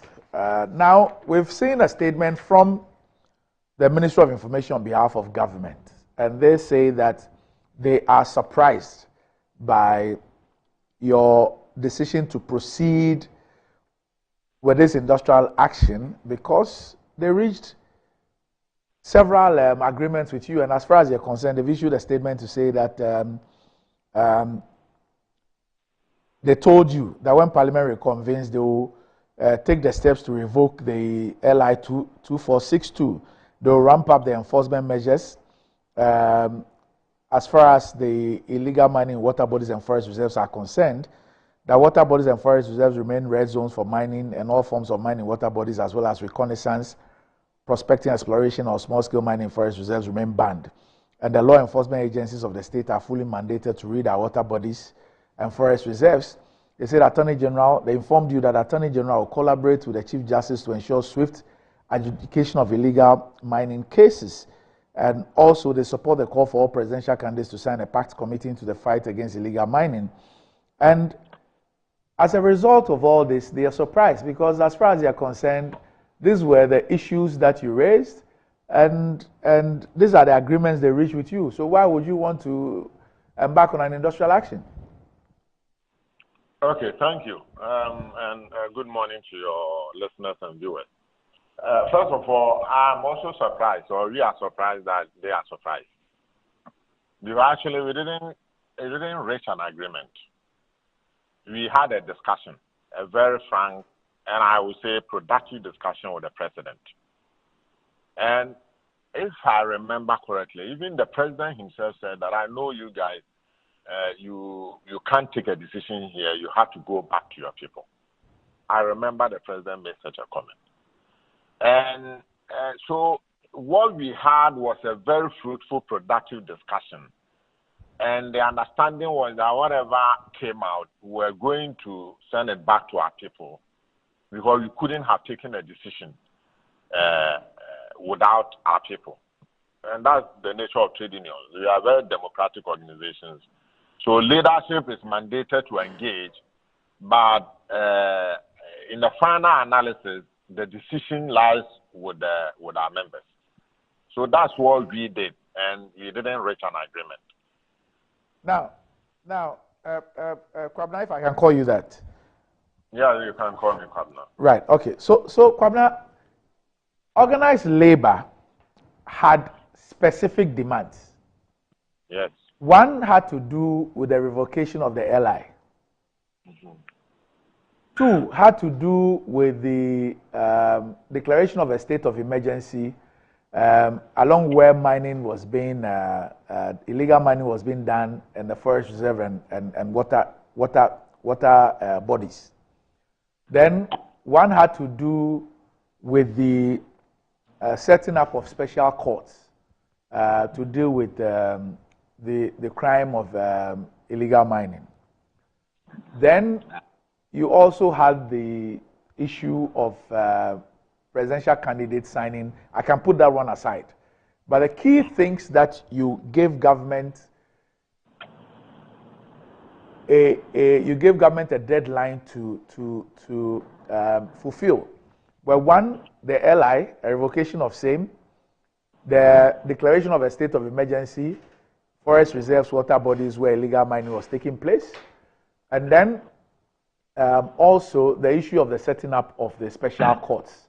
Now, from the correspondence by government, it appears that they say that they told you that when Parliament reconvenes, they were going to do this. This was a clear commitment. And that they will also ramp up enforcement with respect to illegal mining, water bodies, and forest reserves. And also the red zones for mining and water bodies and forest reserves was also there. They were going to get the security agencies to go in there and do their jobs. And the AG was also going to liaise with the Chief Justice to ensure that this is done. Did that not mean a fulfillment of the conditions that you gave? Okay, so I see in our such meetings, many things get said. And it's always important that you can get something from which you can commit government. So what we said after the meeting was that, can you guys put something on paper for us? Exactly what you wanted to do. And then we take those commitments to our people. So we got a paper from government communicating those commitments. But I can tell you that some of the things you read were not in that paper that we got. So, for example, the things about red zones, the things about reconnaissance and all that were not in the paper that the orders to the military that has been given now were not in the paper that we received. You understand? And even on the airline, what our people said yesterday was that, you know, in this country, we have seen several occasions when there's something urgent for government, Parliament is recalled to consider it.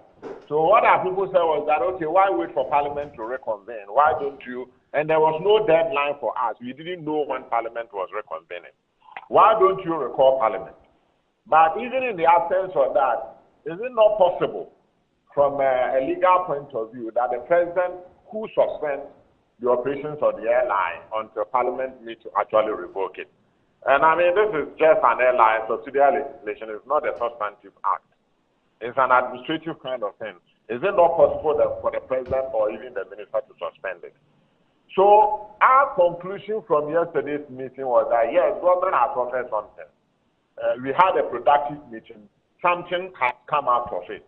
But our membership will review that what came out of it were not adequate. They didn't go far enough in addressing our demands and in attempting to solve the Galamsey menace.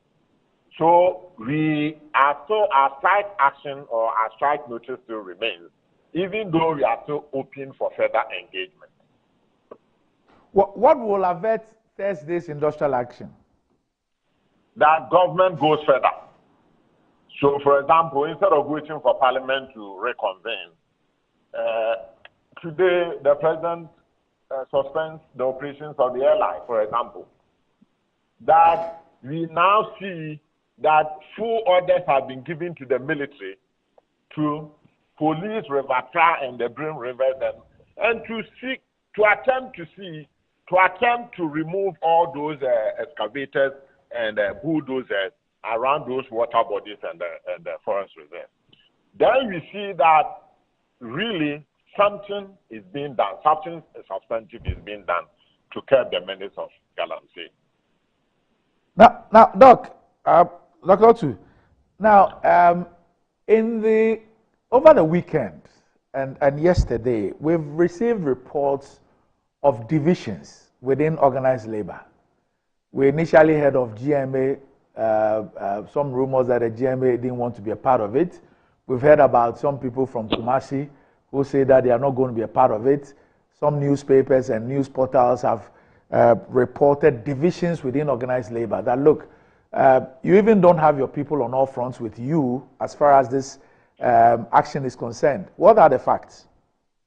I mean, the fact is that, yes, there are some members of organized labor with reservations about the action we are going to take. But that is to be expected. Unions are very democratic organizations. And you don't expect that when you take a decision, everybody will immediately agree to those decisions.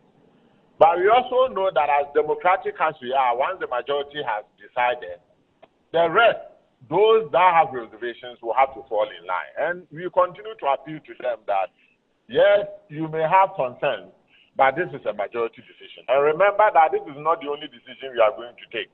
At another time, there will be a decision you will push for it. What do you expect the others who have a reservation to do with those decisions as well? But in any case, there's always the assurance that we are still engaging and that we still have 2 days.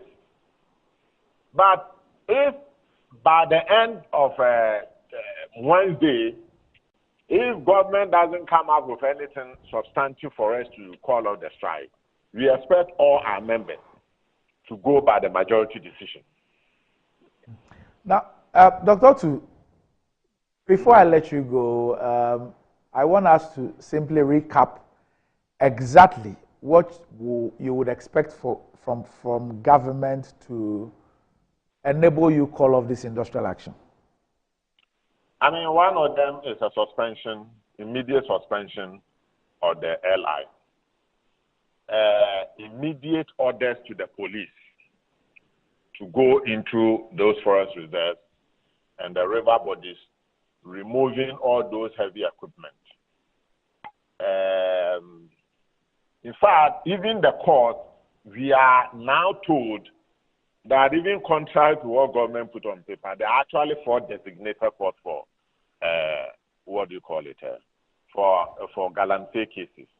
We will expect that there will be a commitment to increase those costs because we also learned that there are about over nearly 200 cases, Galamsey-related cases pending.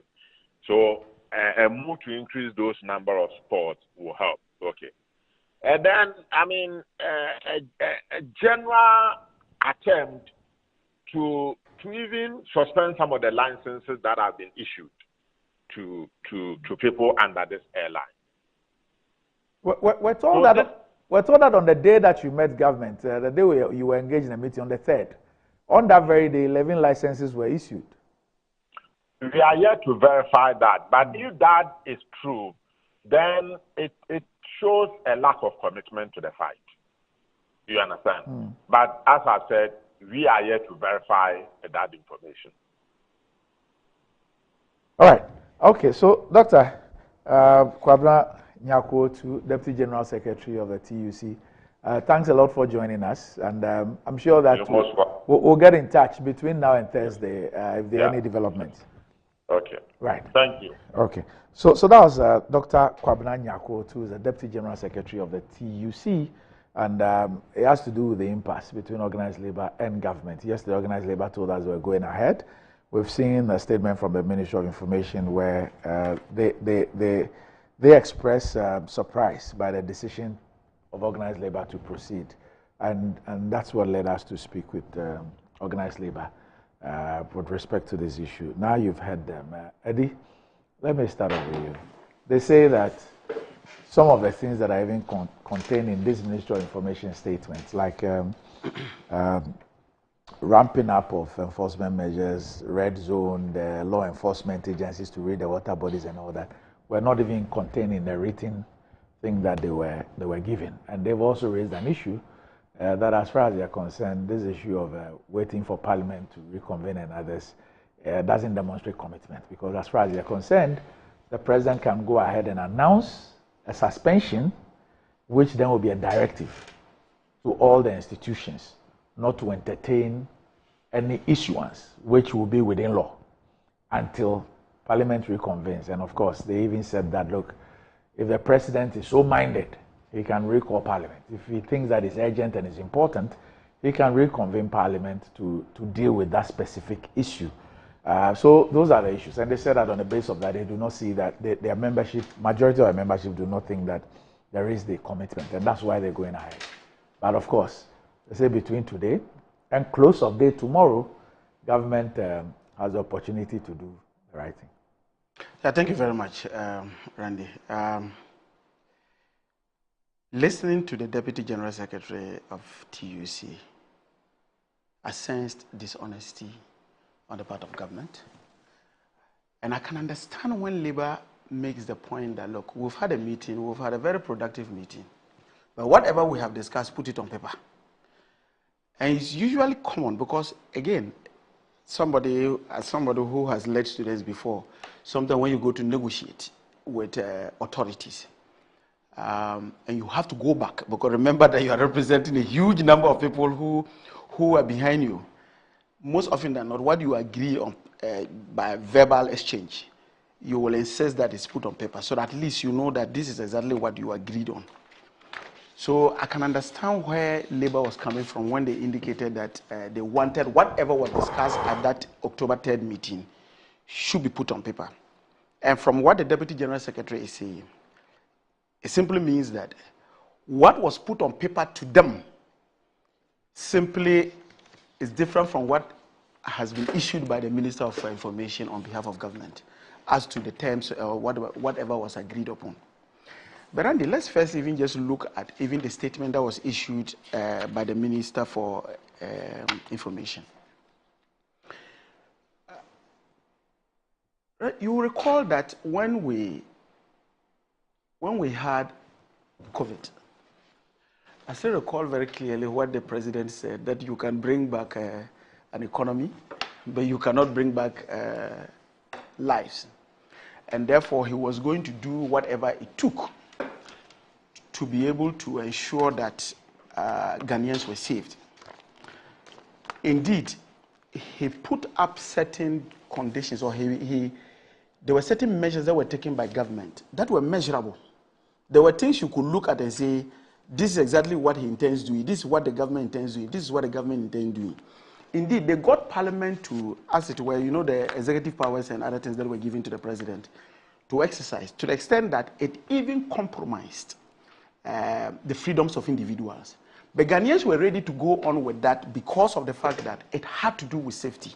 Because it got to a point that issues of social distancing, issues of the fact that even whether you could go to public places, the right to assemble, which is guaranteed by the Constitution, all those things were taken off from as rights of Ghanaians. But Ghanaians bought into it because this was an emergency. Indeed, you even recall that for over a year, you had our borders our land borders, as it were, that were closed, to the extent that people in Volta region were fighting, were agitating because for over a year, their business, their livelihood and other things had been taken away from them. So you compare that to the issue of Galamsey, which has a threat, one, to our health. Indeed, I have seen documentaries where kids have been born with abnormalities in them. I remember there was this documentary that was done by Erastus Donko, where you could see at Confanoche, you saw it. You have had situations where I listened to the Deputy General, or is it the General Secretary, the current General Secretary of the Ghana Medical Association, is it Professor York or something, yes, who had indicated that they have had situations where they have tested the contents of placenta. The placenta is where the kid is, that's where the nutrients and other things of the child. They've tested it, and they found substances like cyanide and other things in those placenta. This is the situation that we find ourselves in. We have a situation where Ghana Water Company is saying that, look, we cannot even process water properly to be wholesome enough to give to certain parts of this country because of the level of turbidity. And indeed, if you look at, I am yet to see whether there's science from the, Ghana Water Company that seem to suggest that beyond just the issue of chlorine and other things that they use in putting up in terms of the microbes that are found in the, in the water, the issues of turbidity to be able to get, some of the substances, the clay and other things, settle and other things. whether they really have what it takes to extract things like cyanide, extract things like mercury, and other things that are found in our water bodies. So, if you have situations like this, it is purely comparable to the issue of the COVID that we had. Now, let's look at the agency. So now I'll come back to the statement. And that's why I think that even, granted that this was what was agreed by Labour and the government, what does this statement say? Look at so the first one they indicated. They said, look, that the meeting discussed the following of good. Government will collaborate with organized labor and other stakeholders to fight in the fight against illegal mining. What does that mean? What does that actually mean in English? To say that you collaborate with that, what does that mean? This is English that you are just spewing out to people. There's nothing committal to this. There's nothing that clearly suggests that government is ready to say that, look, I am taking the bull by the horn. Nothing. Then they talk about, of course, and I think that the Deputy General Secretary handled the issue of the LI2 2462. Look, in the first place, who in his very right, and I believe that when Kingsley will get up and start running to the issue of the LI was passed by Parliament and you are in Parliament. How can you predict? No, I'm coming. I'm just, no, I can foresee. And it's indeed that you passed it. No, I'm coming. So the LI, who in his right senses, and I tell you how LIs are passed. First and foremost, when an LI or a CI is brought to Parliament, there are two things. It's not like the act itself. When it is brought, yes, you can have a situation where the Parliament will make some suggestions that, oh, please, we think that you should do this, you think that you should do that.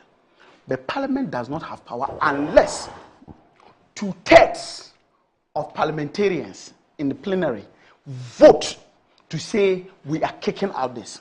So you need that threshold of 2/3 to change it, whether it's a CI or whether it's an LI. So when I hear people, What about EI? The EI is done. It's not done by Parliament. You see, executive instruments are passed by by the executive. Yeah. So it doesn't come to Parliament. So but for the LI, suspend the EI, but not an LI. Is it, he can do what? Suspend an EI, but not an LI. He can issue a directive to agencies to stop it. To stop it. But not. And indeed, that is why. Ahead of the suspension of the LI, you can take administrative measures. You can take administrative measures, and that is why some of the taxes. For example, my point is that the request was that he must suspend it. I agree with you giving a directive. Yes, withdraw. Yeah, but you can't just do it. So I agree with your matter of giving directives to the relevant agencies. That's what organized labor is saying. No, that if you said that you must withdraw. No, you don't get me. See, when the intent of the statement, in the interview, what they said was that to show seriousness, what you can do is to take an administrative action pending the withdrawal by Parliament. That will indicate that you're serious. Two, on that particular issue, what Dr. Otu said. Yeah. Two, that if you really are serious about the issue and you prioritize it, there are many situations where Parliament has been recalled to come and deal with issues. If this were a priority, it is also a step that you can take because they do not know when Parliament is going to reconvene. Okay. So please, you make your So the point I'm just trying to make is that. Sorry for interrupting. Oh no, that's okay. That's okay. So the point I'm just trying to make is that. So you have a government who sits down and one morning he decides that, look, in the face of all the things I have seen, and particularly this was an LI that was passed in 2023. You have challenges. November 22. November 2022. Okay. You have challenges with even managing play areas that are not water bodies. You have challenges in managing even places that, if properly done in a sustainable manner, mining can be beneficial to us. Then you go and contemplate that you are extending those rights into the forest reserves. It just beats my thinking that how can somebody just for a moment say that, look, already where mining is supposed to be done, I am not able even to police it properly. And I give an example of it. You have situations where the Minerals Commission CEO yesterday in an interview says that, look, We have situations where we have gone to the police to tell the police that there's illegal mining taking place here. Go and get it sorted out. And the police does nothing about it. Government has all this at the back of his mind. Then still brings out a law that today we are even discussing a revocation of this particular law. This is the other thing. But see, Randy, you go back and then look at the last but one, I think the places where the government supports the call for presidential candidates to sign a pact committing to the fight against illegal mining so as to depoliticize this national problem. Who is politicizing this problem? And I'll give you reasons why I am saying this. Randy, nobody, including the NDC, is against mining, whether it is the, what do you call it, large-scale mining or whether it is a small-scale mining. Indeed, as per the records, the government of Ghana, in terms of its foreign earnings, mining alone, the mining industry alone contributes about 40% of our gross foreign exchange that we get in this country. It contributes about 5.7% of our GDP. And so nobody for a moment will say that mining, whether it is large scale or it's a small scale, is anything that is bad. Indeed, in the spirit of local content and in the spirit of local participation, it is the small scale mining industry that actually helps, and I'm using the word small scale legal, small scale mining industry, that actually gives the opportunity to locals or indigenes to be able to be part of that particular industry in terms of value retention. So nobody for a moment is against that. What people are against is, one, the irresponsible and illegal manner in which this particular activity is carried out. And that falls directly under, what do you call it, under the supervision of the government. I was surprised, I was just reading, I don't know whether, Randy, you have read it, the piece that was written by Bryce Simmons. I don't know whether you had read it. Yes. Where he indicates that between 1988 to November 2022, the total number of leases that we had given to this country in terms of mining licenses that we had issued out to the country was just 150. Between 2022 November to date, we've issued 1,400 leases. 1,400 leases. Then he goes on to indicate that out of this, you realize that about 100 plus leases were issued, that is to small-scale mining, were issued by the Ministry of Lands and Natural Resources. And about 20 large-scale minings were issued by that. But when you compare that to the Minerals Commission, in their records, they actually have just one major license that they have there, and they have earmarked 14 blocks for small-scale mining. Who is politicizing this thing? This is politics. And it's confirmed by even the activities of the individuals who are involved. When recently Manasseh made his,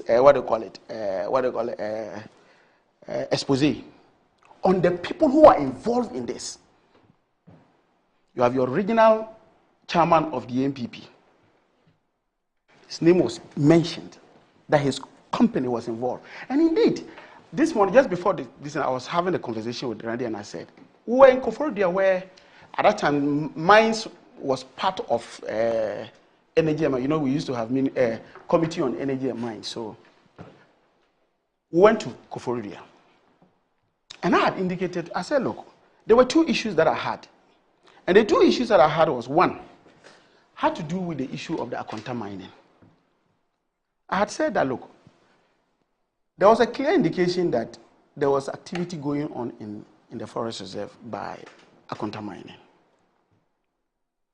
Indeed, lawyer Martin Kwebu and his group had actually gone to see the activity, and they had officially reported the case to the police.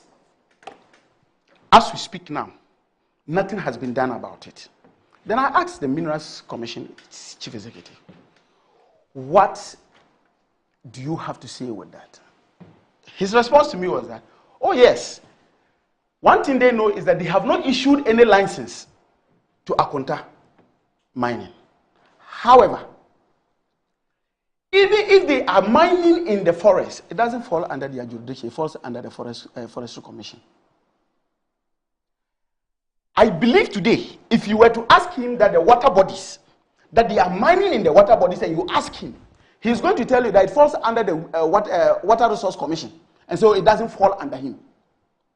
You realize that consistently, you have all the various commissions, whether it's the Minerals Commission, whether it is the, the Forestry Commission, or whether it's the Water Resources Commission.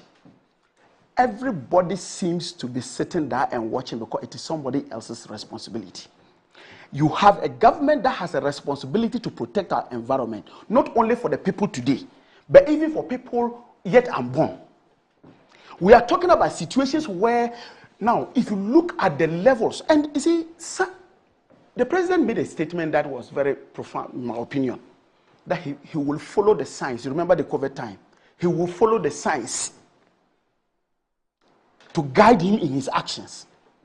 The science as we speak today, whether it is the Ghana Medical Association, whether it is all the various scientists, the environmental scientists that we have, whether it is the issues of nurses and what have you, everybody seems to be talking about the fact that this thing is having a serious effect on Ghanaians. It's not just by virtue of the fact that, it can, because they are seeing cases on daily basis.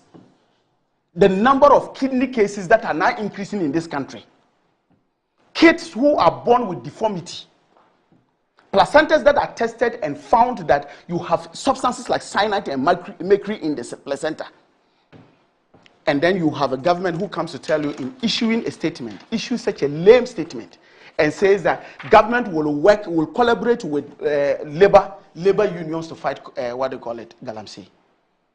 My very simple conclusion to this is that one, government is not committed to this. And the reason why government is not committed to this is because the people who are involved are their own individuals. Indeed, if you listen to what the women's organizer of the NPP had indicated, Kate Jemfo, yes, that's her name, that yes, wait till after elections. After December, they will all join in the fight against against galamsey. I didn't hear her say that. I've not heard her say that. As usual, very typical of you. You want to be seized with the facts before you can talk. I've not heard her say You have situations like that. I'm sure Anne will pull out everything. Okay. Then you have Community Japan in reacting to Steve Montiel's call. Also seems to be suggesting the same thing. And so I'm not surprised that in the Minister for Information statement, he talks about the fact that presidential candidates and other things should sign to this. But let me tell you what the NDC has indicated. It is not a question of just signing to this particular thing. What the NDC has indicated. The NDC has said that first and foremost, the issue of illegal mining is a no. And therefore, we must find a way of fighting it, and it must be done. That's the first point. 2, says that, look, the issue of even going ahead to think of mining in forest areas is a no. Or areas that are close to water bodies is a no. Has indicated that.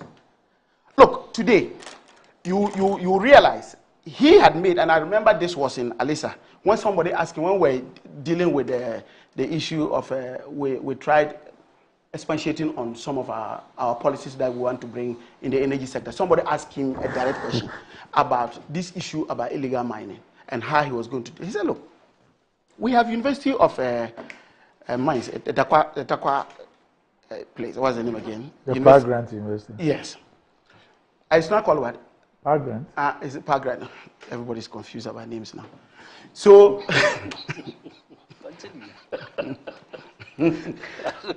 that look, we produce these individuals on yearly basis. What prevents us from ensuring that these graduates who come out and they are looking for jobs, that you attach them in almost every district where we have this mining, attach them to concessions and let them be there as way of providing technical support to these individuals. And so it is one of the areas he's going to look at. He says that if you even have a mining lease, and that in your catchment area, in your block that has been given to you, there's evidence that there has been irresponsible mining, your license will be revoked. And see, people run to say that, oh, he says that he's going to free all those people who have been prosecuted and put in jail. The point my flag bearer had indicated was this. The people who come from Bongo and come all the way to the mining communities down south here are not the people who actually are beneficiaries. They are not the beneficial owners of those particular pits. They are employees. So anytime there is a sweep that is being conducted by the police or the military, they are the people they arrest. They are the people they jail. But the question is that the financiers of these activities are seated in Accra. I am not the one saying it. Under the current government, your women's organizer who says that they should not ban, what do you call it? How do you call it again? They should not ban the illegal mining or whatever you until after December, and they will all join. Her excavators were burnt because she was involved in an illegal mining. Government says she was involved. Okay, so let me use the word. Government says. You are now giving more. No. Your government, that's true. Government says he was involved. And all that we got was that. I'm just putting in perspective. Because he says because she was involved. I'm saying that because she also denied it. She denied it. So it's government which says she was involved. But you know, Randy, you know what happened? The following day, we had women organizers all over the country go to her house, and they were there mourning as if somebody had died. And the government sees this, and they are talking about politicization of mining activities. When every aspect of yours, whether it is by conduct, whether it's even by your way of doing things, your utterances, clearly suggests that you are politicizing this. And you see, I'm surprised that you value human life. You value victories in elections over human life. You are ready to suspend and put the lives of Ghanaians in jeopardy, waiting till December 7th. Who are you going to rule over? It's not the same Ghanaians that are asking to protect our lives for us. And you sit and you have conscience, and you have a president who, look, excuse my language, I am using the biblical injunction. I'm not wishing ill for anybody. The Bible says that all of us, that look, we live for 70, 80 for those, 80 for those who are strong. Is that not what the Bible says? It's a biblical injunction. You have an 82-year-old man who has even defied biblical injunctions, not even thinking about his grandchildren and what type of planet or what type of country he's living for them. And then you get up and you state and you let your appointees and other things. And I was listening to one of the things that Jinapo was saying on what do you call it? On your program, you know, you have these clips. Which of the Jinapo? I mean something that. But I'm talking of the Honorable Minister. Honorable Minister Abu. So what he was saying, you see, we spend millions of cedis every year under the pretext of Green Ghana or whatever you call it, planting trees. Then you still give opportunity to your KMA mayor, to your regional chairman of MPP, to still go to the forest and cut down the trees that have even survived, and they are now providing the forest cover for us. Meanwhile, so spend taxpayers' money, millions. This is even an activity, and this is an activity that yet I'm yet to see an audit report on it. So, me, Randy. No, you know why? I am scared. And I asked you this morning, and you said, I asked you this morning on this, that look, if you get up, just this morning, I tried trying to boil coffee. And so when I took water, and I was going to do it, I forgot. I said, hey, Charlie, because I'm even scared the water that runs through my tap. I'm not too sure exactly what it is, because I do not have what it takes to test and see what are the constituent elements within this particular water that I'm drinking. You go to some countries, and they tell you that be confident enough to use the water to brush your teeth. Be confident enough to use the water to drink. You go to Japan, they will tell you. Can Ghanaians confidently tell? You mean in Japan, there's a statement like no, the host. And I say, went there, and the host, those who received us, said, oh, when you go, feel comfortable to drink the water. Why? Because they are sure that it is wholesome. So he has to not preempt you that you no. So you know, sometimes you are there, you get to a place, and then you realize that you are not too sure about what is the quality of water that runs through their taps. But can you say that in Ghana here? Can you actually get up today, Kingsley, and tell your child? And I know. Can you tell your child that when he goes anywhere he sees tap water? You know when we're in school, we always have fountains that you go, and then when it's break time, you go and drink for them. Can you tell your child to go and drink from a fountain? Why not? Can you tell your child to go and drink from a fountain? Why not? When we are finding that even placentas, how did placenta mercury? Did you say why not? Yeah. No, you see, he's granted for how many minutes? No. And I also have my time.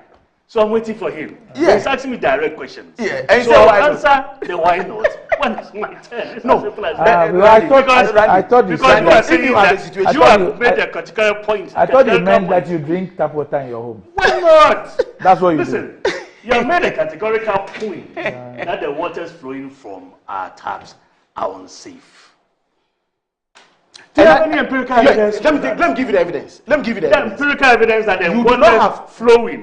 The placenta. Excuse me. No, you have empirical evidence that this water flowing. You see, you have been engaging the Minerals Commission boss. Yes. Please engage the Ghana Water boss. Do you know the number of times that? I have touched that we want to hear from you. Some of the things. But are there not those who issue the statement? Yes, but begging people that there was a fashion in my hometown, so they should stay off a bit so they can give us water during a fashion. I'm talking about the boss. Get him, the official person, coming at least for the whole nation because the waters are. Now, what do you want him to address? I should take he should address the issue of the quality of water, the safety, and the quality of the water. Because yesterday I got to know that the waters coming out are ISO 9001 certified. Which water? Which one? Coming from our taps. In which area? He is speaking as a national boss. No, in which area? Water comes from different places. Yes. Kingsley, are you telling me that you today? But I do so. No, what are you? Hold what on. are you? So I'm asking you. See, let me just ask you a question. So today, Randy, let me ask you a question. I have my time. So then let me finish my time. Oh, why are you worried? Oh, I'm worried. I told you. Oh, don't worry. I told you. No, don't worry. Let me just. I'm just going to end. Okay, let him wrap up. Let him wrap up. Oh, let me. I'll probably just do 5 minutes. Let him wrap up. Let him just wrap up. Let me make my life. You see, I'm dressed like this. The people, the placenta that the judge is watching. You see, yes, the placenta that the my lord, good morning. And my wife is watching. Yes. You see, the placenta that they test. These doctors have tested, and they see those. We spoke with Professor Sampeni. Yes, substances in it. Yes. Why did they inject them? And that is did they inject them? Did they inject them to get those things? It's not from drinking water. There's another doctor. It's not from drinking water. Okay, let's There's bring another this water engaged. It's a doctor engaged, right? And that had to do with the salad we eat. Okay, and then he said he went to, and I won't mention any names or any place he went to. He went to very high-end hotels to buy their salad. And then they tested it, and there were still certain things in it. Okay, that was before Galamsey became an issue.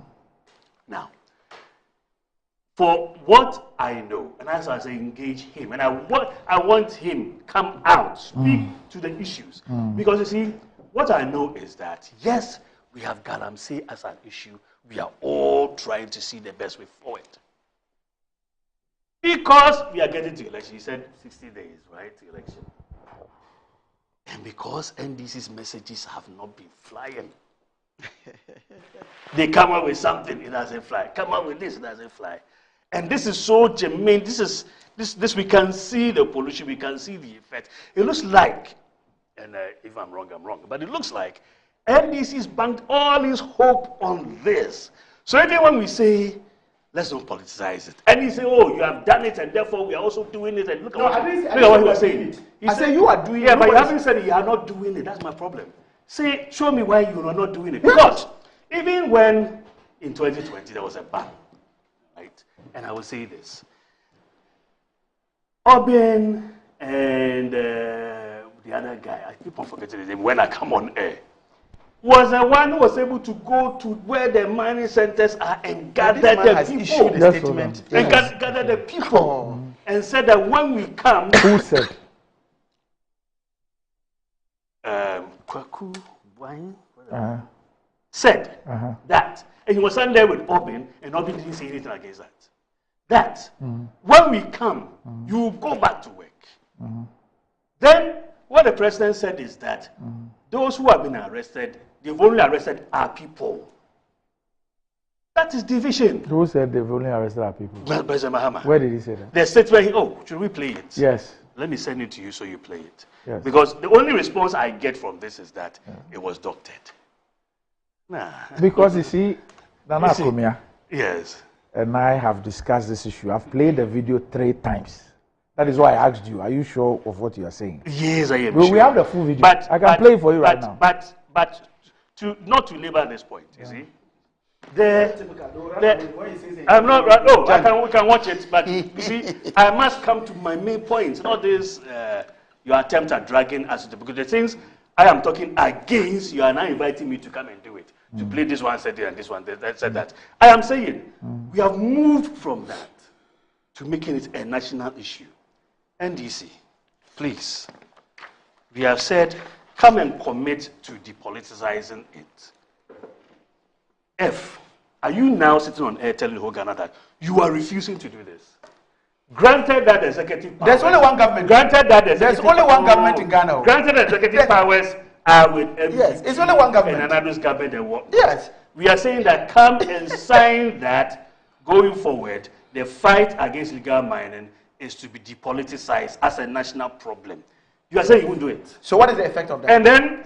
What is the effect of that? And then you are thinking and projecting issues as if you are the only ones who care about Ghana. Nobody is doing anything. We admit the executive powers with us.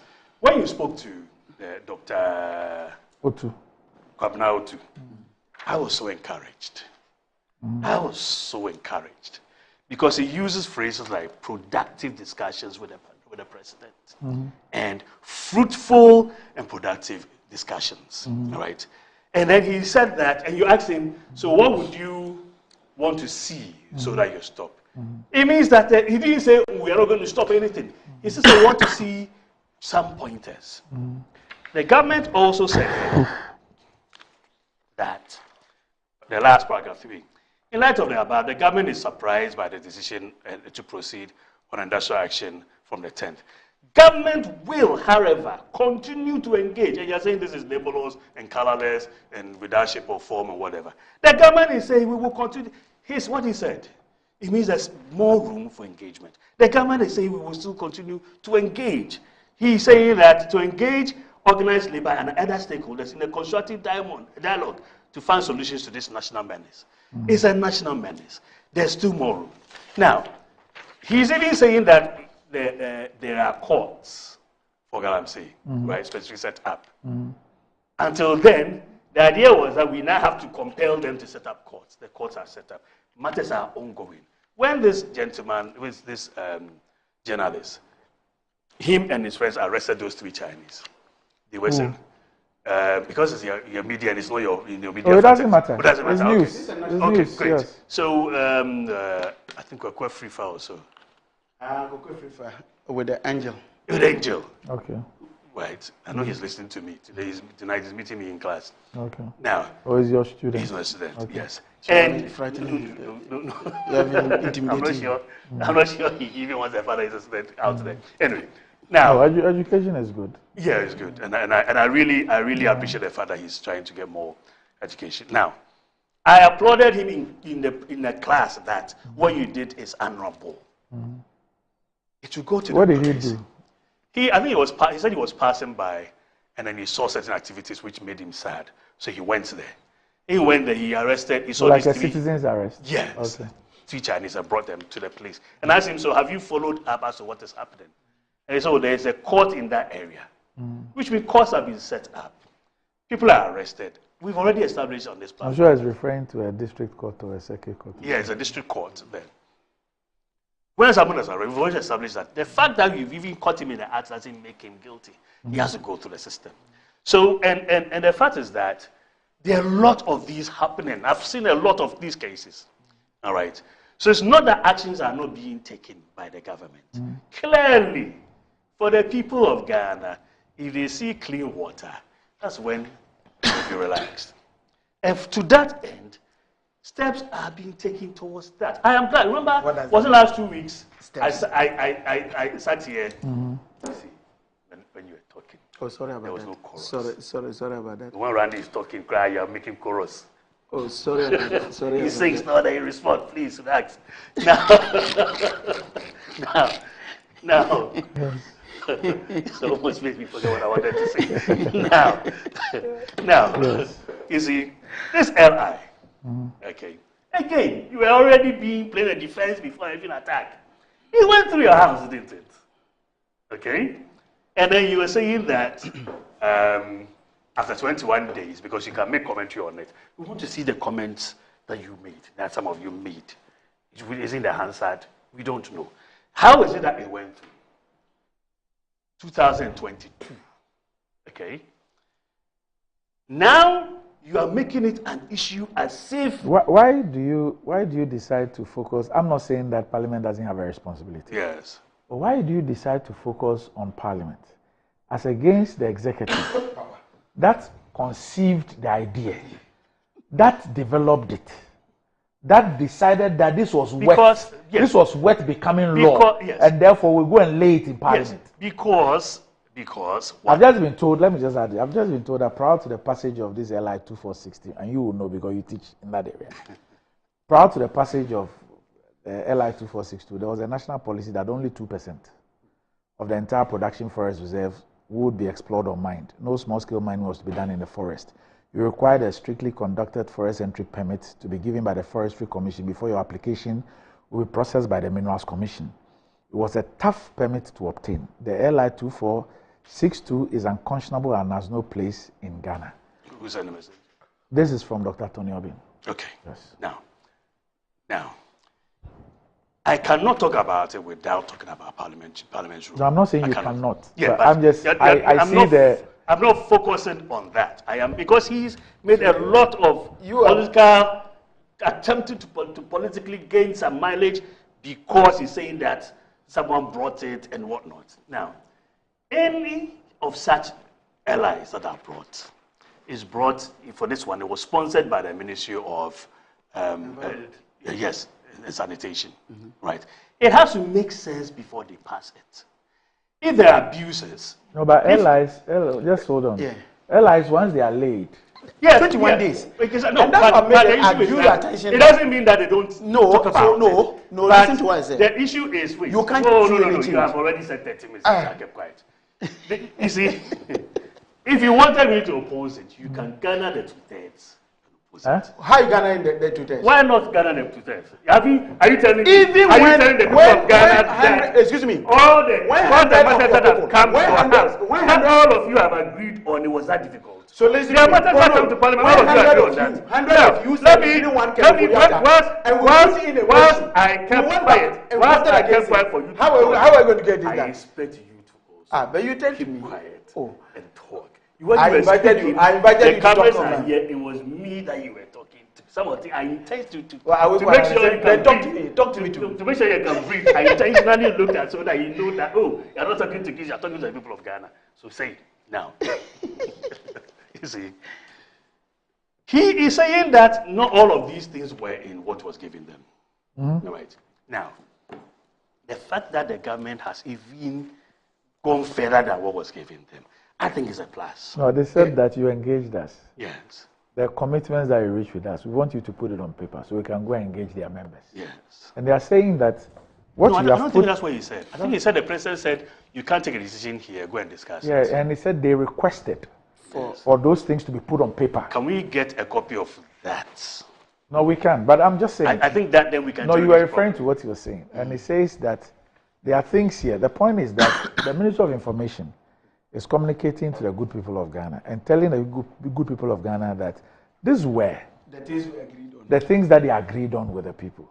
And the TUC is saying that some of the things that you've put here were not in the paper that you gave us. Yeah. That's just so we want to see what's in the paper that was given. Now, I'm saying that if what is here goes beyond that, it is a plus.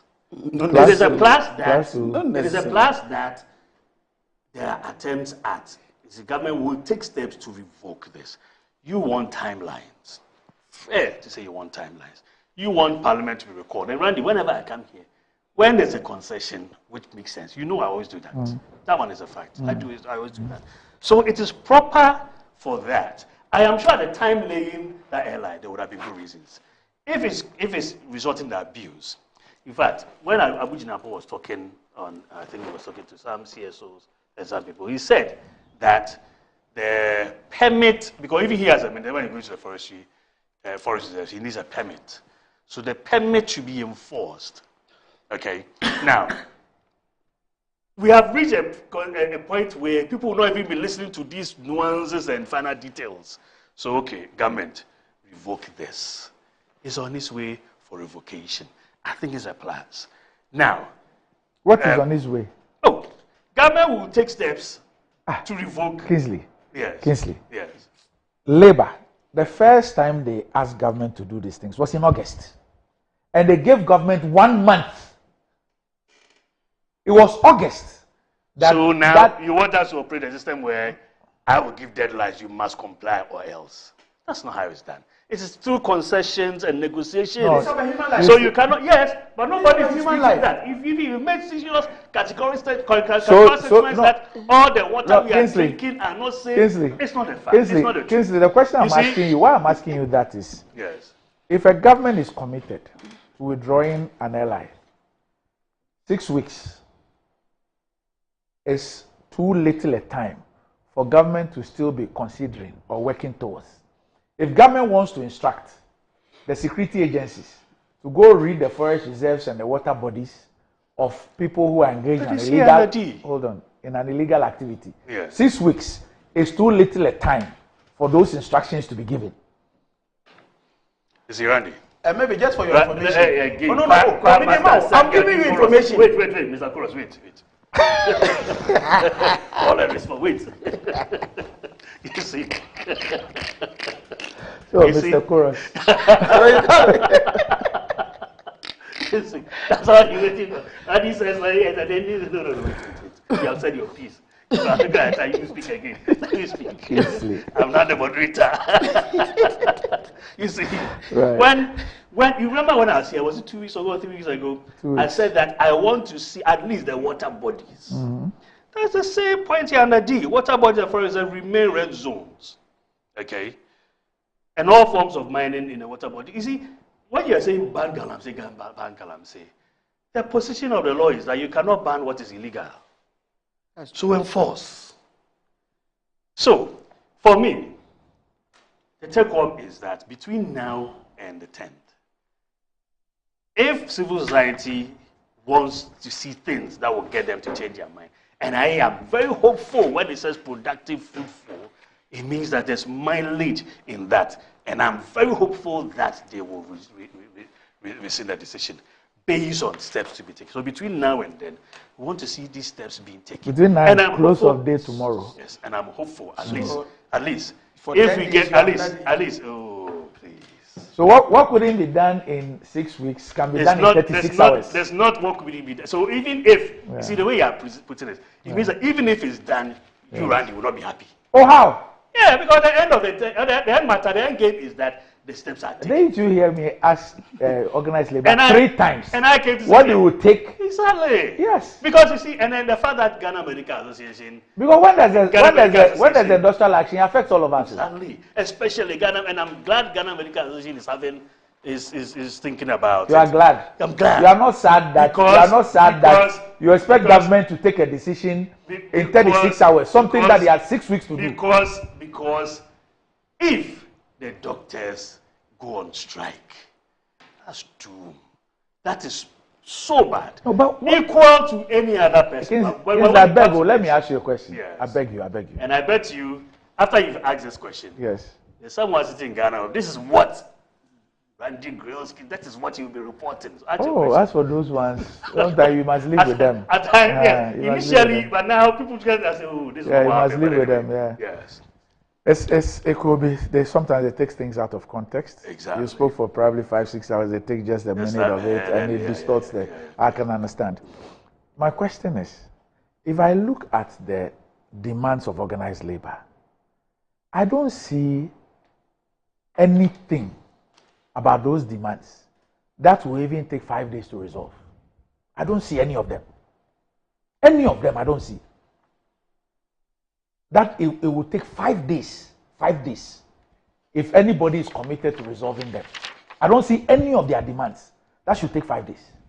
So if after 6 weeks, we now have a 36-hour window to an industrial action, and we believe that that 36 hours is still enough time for government to do something. My question is, what about the 6 weeks past? What is it about their demands that is so difficult to achieve? You think that if, for example, if the president had told them that, look, Parliament will reconvene, let's say, 15th of October. So, I've tasked the Attorney General to prepare the draft or whatever you call it for the withdrawal of the LI. And so it will be laid in Parliament on the 15th. However, I am immediately issuing this directive to Minerals Commission to this and that to discontinue or suspend the issuing of any licenses. You think that Labour will say it is not enough? And you heard Labour. Now, you're making my point. Chief, I'm coming over. A decision like that, will it require more than 1 hour for the president to take? 2, a statement asking the military high command, because it's government officials who have told us that they have stopped Operation Vanguard, and it's government officials who told us that they have stopped all that. Now, you think a statement to the effect that, look, I have directed ABCD to immediately commence this exercise to the water bodies and all that. How many hours does it take for the president to take a decision like that? Andy, the issue of the court. Until this came out, did we know that the LI 2462 had been a subject of discussion? And Yes, we knew. And that the government is saying that it's taking steps. It's taking what steps? Yes. Which to steps? revoke it. Which steps? Which steps do you need to revoke it? If they are saying. But you had TUC. Precisely. So if they are saying that they want to see an action in that regard, what's to say that that action will not happen? Because the government has said it is committed. But it's government that issued this. They should tell us what action. But the government. So wait for it. It's not that. So we should wait. Can you help? Can you help us with not the steps? But even TUC itself that sat in the meeting does not know steps. And you say me I should wait. So government will continue to engage the engagement. Engaging the TUC is not over, is it? Engagement. To do what? But you are saying revoking and taking steps, and you said that you want a timeline. Does it sound like Labour is interested in another meeting? Whether it is interested in another meeting, the gentleman you spoke to said that they are expecting these things to happen. Yes. Government said it is still engaging them. It is not the fact of the meeting. You wear Nike, right? You wear Nike. It's one of the brands you patronize. Why? No, you like Nike, don't you? For the purpose of what you're about to say, I don't. Oh, it's not harmful. I'm just going to remind you of your Let's target. do it. Just exactly. do it. Yeah. So we'll do it. Yeah, all right. So we'll do it. Just do it. But the issue of, I think it's very important for the parties to come and sign this. The more NDC let the government do its work. Yes, but the more NDC distances itself. It's not. Let the government do its work. It doesn't. That NDC. See, because what happens is that NDC comes out to say certain things. Then they go to the communities and say something different. And it's not good. If you recall, my leader got up and talked about the issue of this guarantee and the fact that it was something that we needed to have dealt with. But because the majority that had made a petition to what they call Mr. Speaker, asking for the recall, that the stated reasons for which the recall was being made, that guarantee was not part of it. But he felt it was a very serious issue that needed to be dealt with. That's what the speaker said. No, that's what my leader said. Okay. That was how Anodombre got up and said, why are you talking about Galamsey? If it is that NDC has polluted the waters more. No. That was what? It is out of context. What he said was that let's not politicize it. That was why. You see, this issue of issuance of licenses, I had lined up the number of licenses when the Minerals Commission boss appeared before the Parliamentary Committee. Myself do not want to be invited to that domain where we are comparing this and that. So what the people of Ghana want, what the people of, it's not necessary. It's not necessary. What the people of Ghana want is results. What we are working towards is results. Mr. NDC, please come and sign that we will not. What is the signature going to do? No, so why are you refusing? If you won't do anything, then why are you refusing to sign? Why are you refusing to sign? Why are you refusing? Tell the people of Ghana this morning. Tell the people of Ghana this. No, nobody said before. Nobody said before. You're not even listening. Why are you refusing to do that? No, why? It's okay. Let's go. Tell the people of Ghana this. Why is NPC not committing to this admirable thing? Why is NPC? And I just said, Jubilee House now could be sir. So I will say, maybe my dream dear. Kameka Chairman say, Monko. On training and to abandon you because a young Crawford soon ye fidie. Omu policy papa bia any swadi who be biaro. They be no Shan Crawford. Monko, Omunko San Crawford and Cotaba. Yenimi sao. Yenimi sa. Omun train yen to abandon you in Ayentin to make Omuntu Galam say no. And Sanya Galam say no. Near Kayina say, oh, now yes, edge my bonena. Ukrasa was we nipa. Any wo, any with Tibua, Crabbe catcher, say Jumana away and the jay. Na emwa, to when ya was so down so on. And I'm say, oh, ya, be too fear, that person to na, woman if you was so many answer. And yes, sir. And think I'll say for no, you ever see 2 massy, you have a mom was so many answer.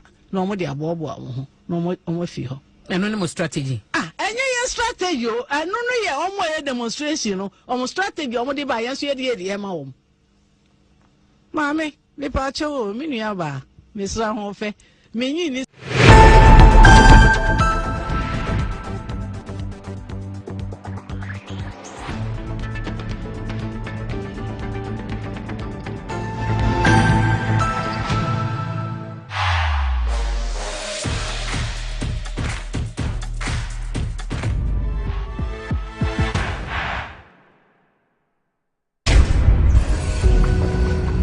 Do you know someone who's making a difference in your community? Someone whose selfless actions and dedication to helping others deserves recognition? Then it's time to celebrate these incredible individuals on MTN Heroes of Change.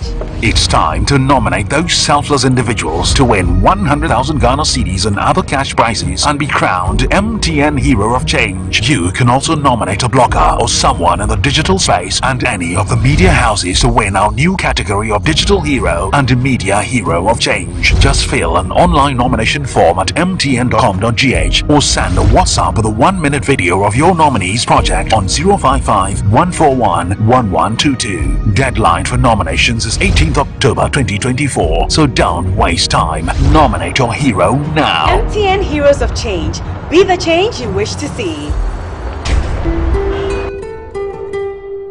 Choose the perfect prize every week and stand to win your choice of exciting prizes. All to get more of what matters to you. Exclusive to Betway. Betway, get way more. Terms and conditions apply. Regulated by the Gaming Commission of Ghana. No under 18. Over 5 million children have benefited from free SHS. Protect free SHS. Vote Dr. Baumia #1 on the ballot. Hey! Today at my office. Oh, my people, welcome. Please, sit down. Today you brought another gist. So what's the gist today? So, boss, you say that the election is won or lost at the polling station. Exactly. So if you be so, why say you be the EC chairperson where they announce the winner? Why? Okay, all right. I get your point. Let me break it down for you. You see, in the presidential elections, the whole country is considered as one constituency. So all the results need to be collated from all the polling stations before the EC chair can arrive at the results to declare. You understand? Good. You see, it all starts at the polling station. Pink sheets with results at the polling station are forwarded to the constituency collation center. Here, the results from all the polling stations are collated and the constituency results are declared. The results are then posted right there at the center. So at the regional collation center, the results from all the constituencies within the region are collated and the regional winner is declared. The results are then posted at the center. This process belongs, Papa. Massa, we've not even finished yet. Yes, so now the regional results are then forwarded to us at the EC head office. And remember, political party representatives are there, observers are there, the media is also there. All of them are monitoring everything very critically. You understand? And so, at the EC head office, under the monitoring of all the stakeholders, all that the EC chairperson does is to add up the results from all the 16 regions to arrive at the winner of the presidential elections. So the EC chair cannot declare any winner they want? Impossible. You understand? Look, in this process, there is no way the EC chair can declare a winner aside the one elected by the 40,000 polling stations across the country. Oh, I get down now. But how about the voting for the MPs? That one, how did they do? That one is straightforward. Remember, that is at the Constituency Collation Center. So the results from all the polling stations are put together and the results are declared right there. So again, if a party fails to properly collate their own pin sheet results, or not the Take note that all through this process, all political party agents and observers, them did their freely. Nobody they sleep. From the polling stations to the constituency collation centers, to the regional collation centers, and even the national collation center at the EC head office. All political party agents and observers, them did their constant. Them open them eyes all they watch everything freely. Nobody go fit steal this election inside. Look, even EC chairperson self no go fit steal this election inside. 2024 elections. It be Frenchim, it be clean, and with the whole kind. No kululu.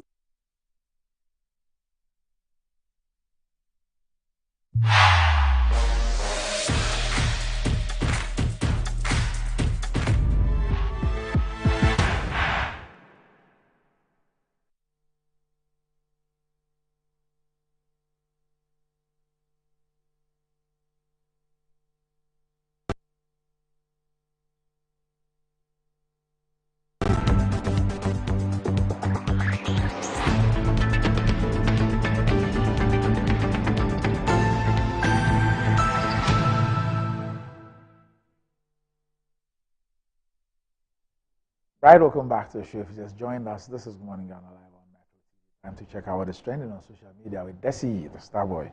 Desi, yes. Good morning. Good morning. Yes. We're still in the month of October, and your outfit this one is dope, as I say. So together with my pink also, it's all about breast cancer awareness and all that. So save the boobs. On that note, I want to congratulate all the youth who came out in their numbers for the 3-day protest, and also big one going out to Vanessa, a reporter on the ground. She was, part of it all through, bringing us all the latest there. Yesterday, I was coming from Kumasi, and it was when I saw the picture of the bottles that contain the various, water from the rivers, when the Honorable Sam Okuyeto-Ablakwa showed that yesterday. I remember that when I passed N&M, I'm saying, it's just gone like that. So that, of course, Galamsey is never going to stop coming up in the trend. So a lot of people coming up with ideas. Death to December, you see this one from the filmmaker Pascal Aka, and that was a section of the people who participated in the Stop Galamsey Now demo and Free the Citizens last Saturday. So there you have it. So you see that apart from the Volta River, every other one of them has been contaminated. A lot of stuff going on in those bottles, and we'll keep our eyes on the ground as we wait for our mothers and our fathers from the Catholic Church.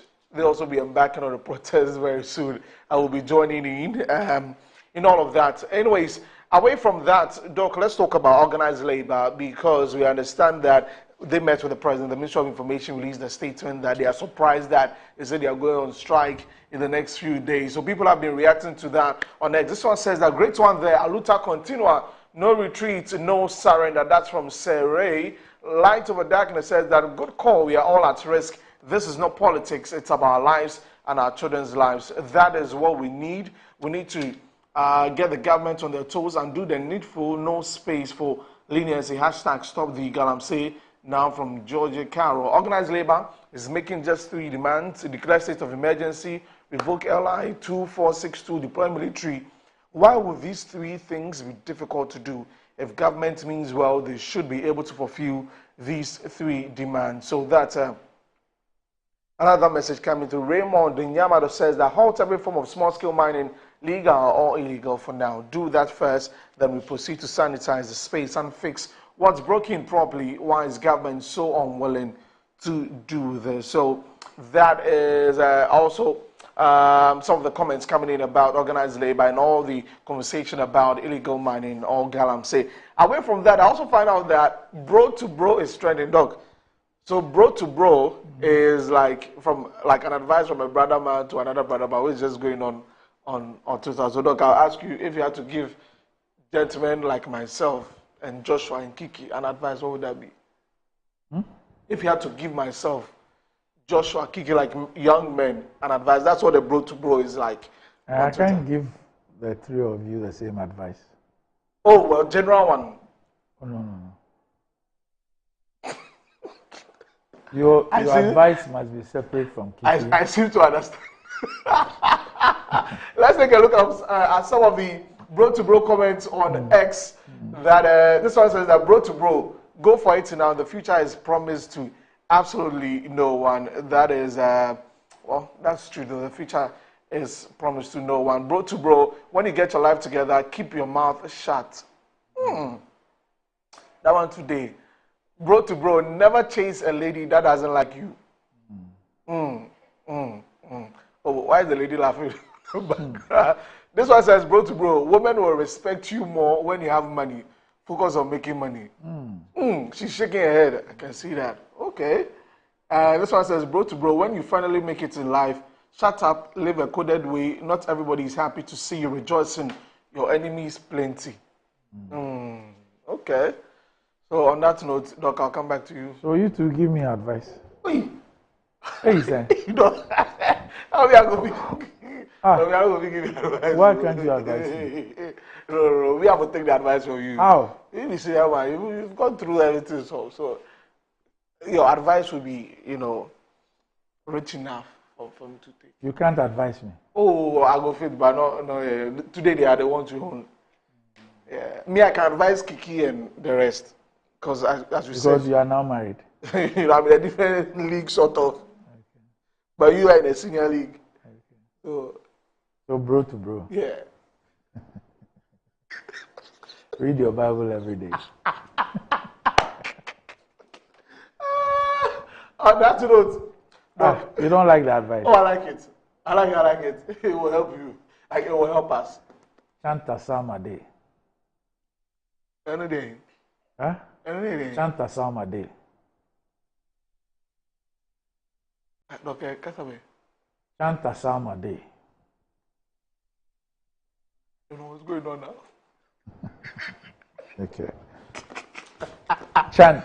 Chant. CHANT. A. Yeah. Psalm. PSALM. Yes. A. Day. DAY. Oh!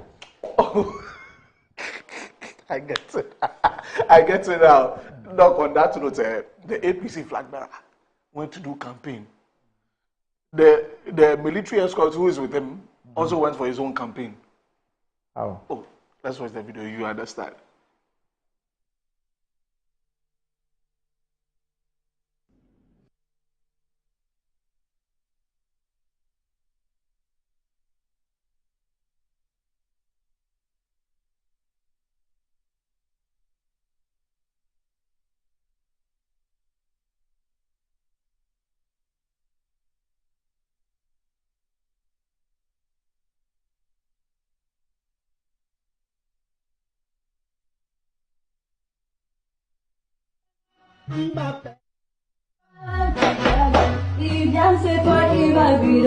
Oh, Viviano.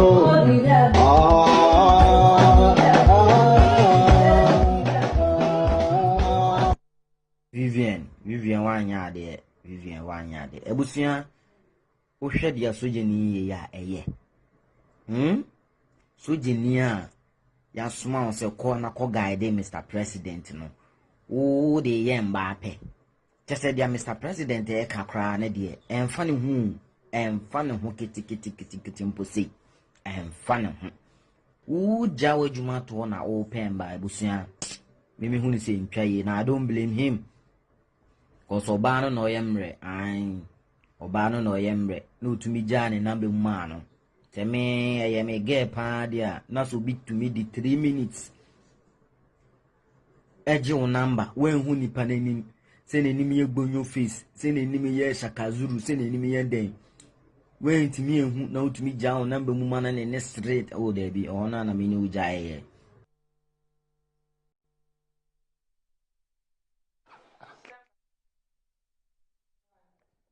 Obia with the campaign message. Mr. Yarika will say, is a military man to say, no, we're sharing a film paddy. Bro to bro. Bro to bro, never leave anything by chance. Look go for it, look sharp. Oh, that's it for the trust today. The Black Stars are in town. We have a game coming up on Tuesday. Thursday. I'm about to say, you're not born in the entry, but from the training channel, the body moves smoothly. Wow. So Thursday, we'll see how it goes against Sudan. And yesterday also, Osiapia was trending because of the statement that was written to him. So we'll see how that one also goes. So that's it for the trends today. If you see a brother man today, bro to bro, give an advice. Yeah. Well, yeah.